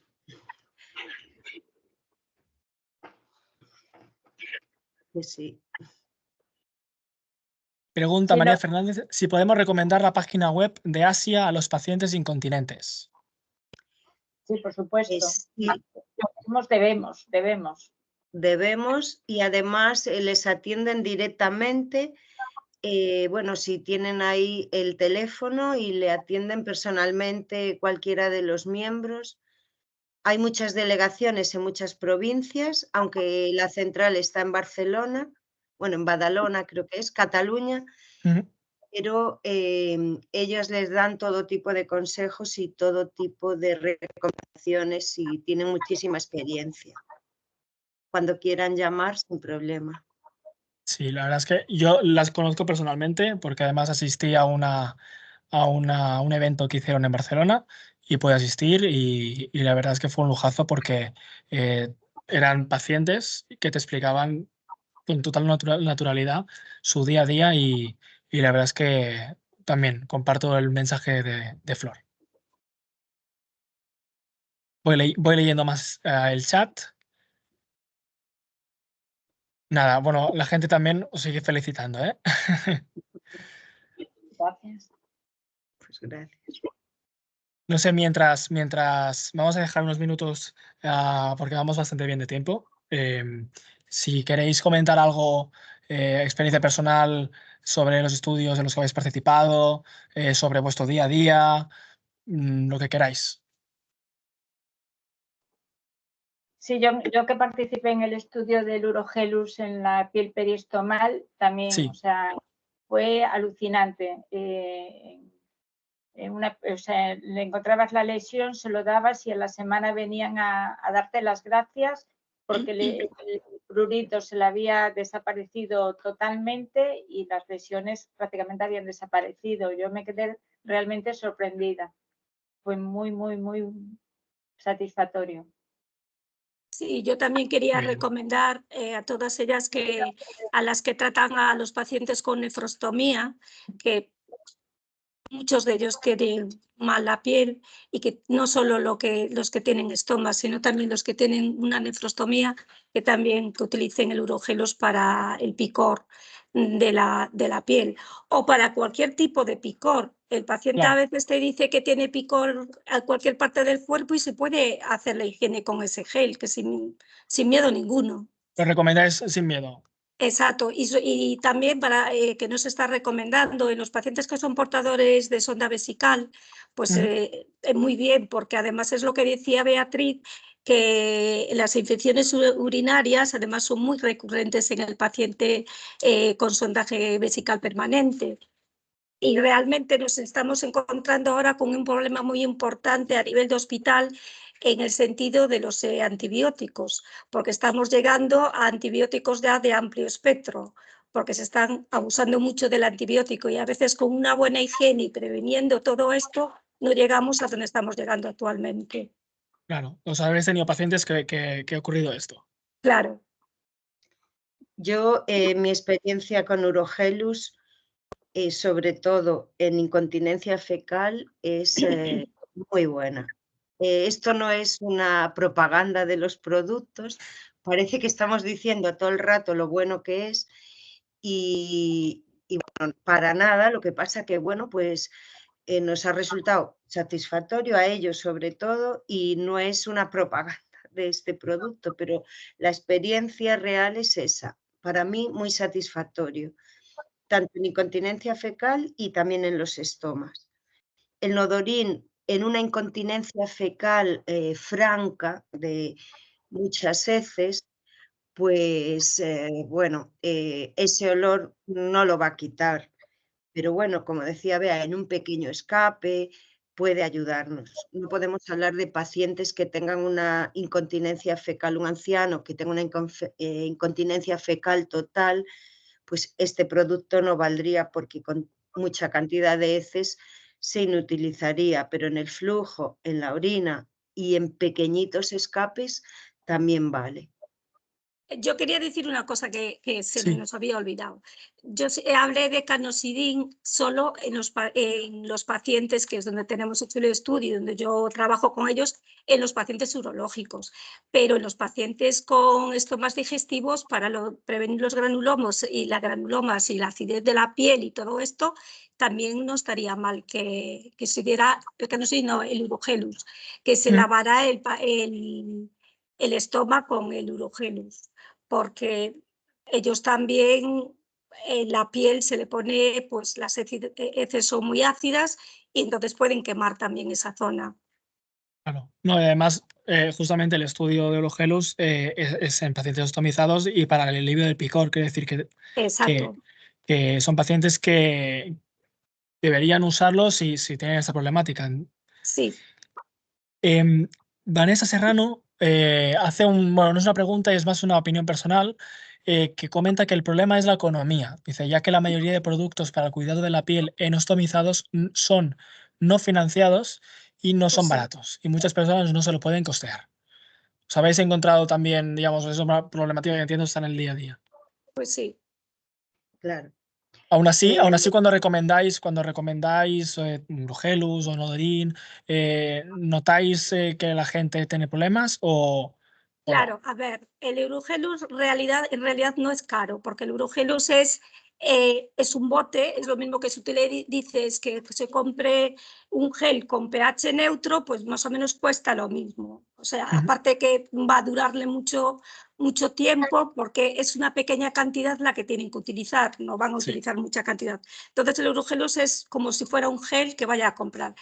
Que es un poco más caro es el Canoxidin, porque depende de qué farmacia sea, pues no todos tienen el mismo precio. Entonces, cuando tengo pacientes que al principio, sobre todo pacientes con unas orinas horrorosas, que es lo que decía antes, que su casa huele el baño, que le huele todo, que llega a la consulta y tengo que tirar esa bolsa porque es horrible el olor que dejan. Ese tipo de pacientes no le importa pagar, pero cuando ya la orina está bien, yo que le digo, pues que a lo mejor que tome en vez de cada 8, cada 12, si no se le puede pagar, ¿sabes? Es lo que... Claro. Mira, justamente también digo. sobre esto, María Fernández pregunta si Canoxidin lo tiene que recetar el médico o se puede recetar desde enfermería. Sí, esto lo habíamos comentado antes, pero aprovecho para que lo vuelvas a mencionar, Cruz. Pues eso, lo mismo, ya lo dije antes, que es algo de enfermería, no tiene por qué recetarlo el médico. Nosotros no lo estamos recetando, de hecho, simplemente le pones el nombre en los folletos que vosotros dejáis, que ya pone allí, él va a la farmacia y lo coge. Es un producto que no necesita ningún tipo de receta. Muy bien, exacto, sí, sí. O sea, yo creo que hay que quitarle un poco ese estigma, ¿no? De que Exacto, de solamente que es tenga una el... receta, no tiene receta. Exacto. Y volviendo un poco a la pregunta que hacía antes Vanessa, y vosotros en general entiendo que los costes de los tratamientos, digamos, para estos tipos de pacientes ostomizados, todos no son financiados y son caros, o no son baratos, digamos. En general, entiendo que es un tema de si mejora la salud, si es mayor el beneficio que el coste. Sí, claro. La mayor parte de los accesorios y quizá más a nivel de digestivas, ¿no? Sobre todo cuando tienen una ilio, ¿no? Flor, que tienen que comprarse muchas más cosas. Todo esto no está financiado por la Seguridad Social. Entonces, ese tipo de pacientes tienen un alto coste a lo largo del mes. Sí. Sobre todo, pues si tienen alto débito, todos los loperamida y todos los antidiarreicos que tienen que comprarse, vitaminas, magnesio y demás, tienen un coste a veces de 200 euros mensuales de gasto para evitar la deshidratación, a veces en las ileostomías. Es una lucha que también pues en nuestro hospital yo los envío atención al paciente porque deberían costearle pues mínimo la loperamida, pero como se dejaron tantos medicamentos de entrar en la seguridad social, pues tiene un coste bastante elevado, la verdad. Pero bueno, los pacientes que le recomendé Urogelus para la incontinencia fecal lo compran y están satisfechos. No lloran ese dinero porque la mejoría es muy importante. Claro. Son lesiones muy molestas.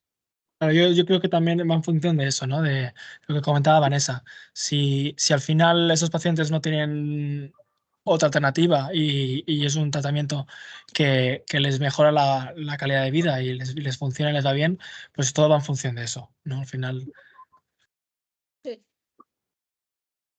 Muy bien, pues si tenemos tiempo para alguna pregunta más, si no, yo creo que lo podemos dejar aquí. Justamente son las 7, falta un minuto, así que aprovecho este minuto para agradecer nuevamente a Cruz, a Beatriz y a Flor, que habéis tenido mucha paciencia, que lo habéis hecho genial. Yo creo que lo más importante es que habéis explicado vuestro día a día, cómo lo hacéis en el hospital con total naturalidad, como debe ser. Y nada, y muchísimas gracias por este rato, que sé que no es fácil un jueves a esta hora, así que muchas gracias. Nada, Gracias. Y gracias también a toda la gente que habéis asistido, que la verdad es que ha sido un éxito de convocatoria. Más de 70 personas durante la mayor parte del webinar, así que yo creo que también es agradecer todo este interés que nos demostráis, porque así también seguimos avanzando y mejorando cada día. Así que muchas gracias y doy por finalizado el webinar. Cualquier cosa podéis poner en contacto conmigo por mail, con Deviker también por la página web, por el mail info@deviker.com. Y nada más. Un placer. Gracias. Muchas gracias.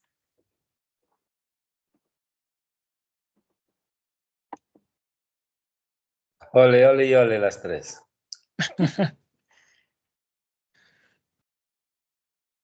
Galicia. Gracias.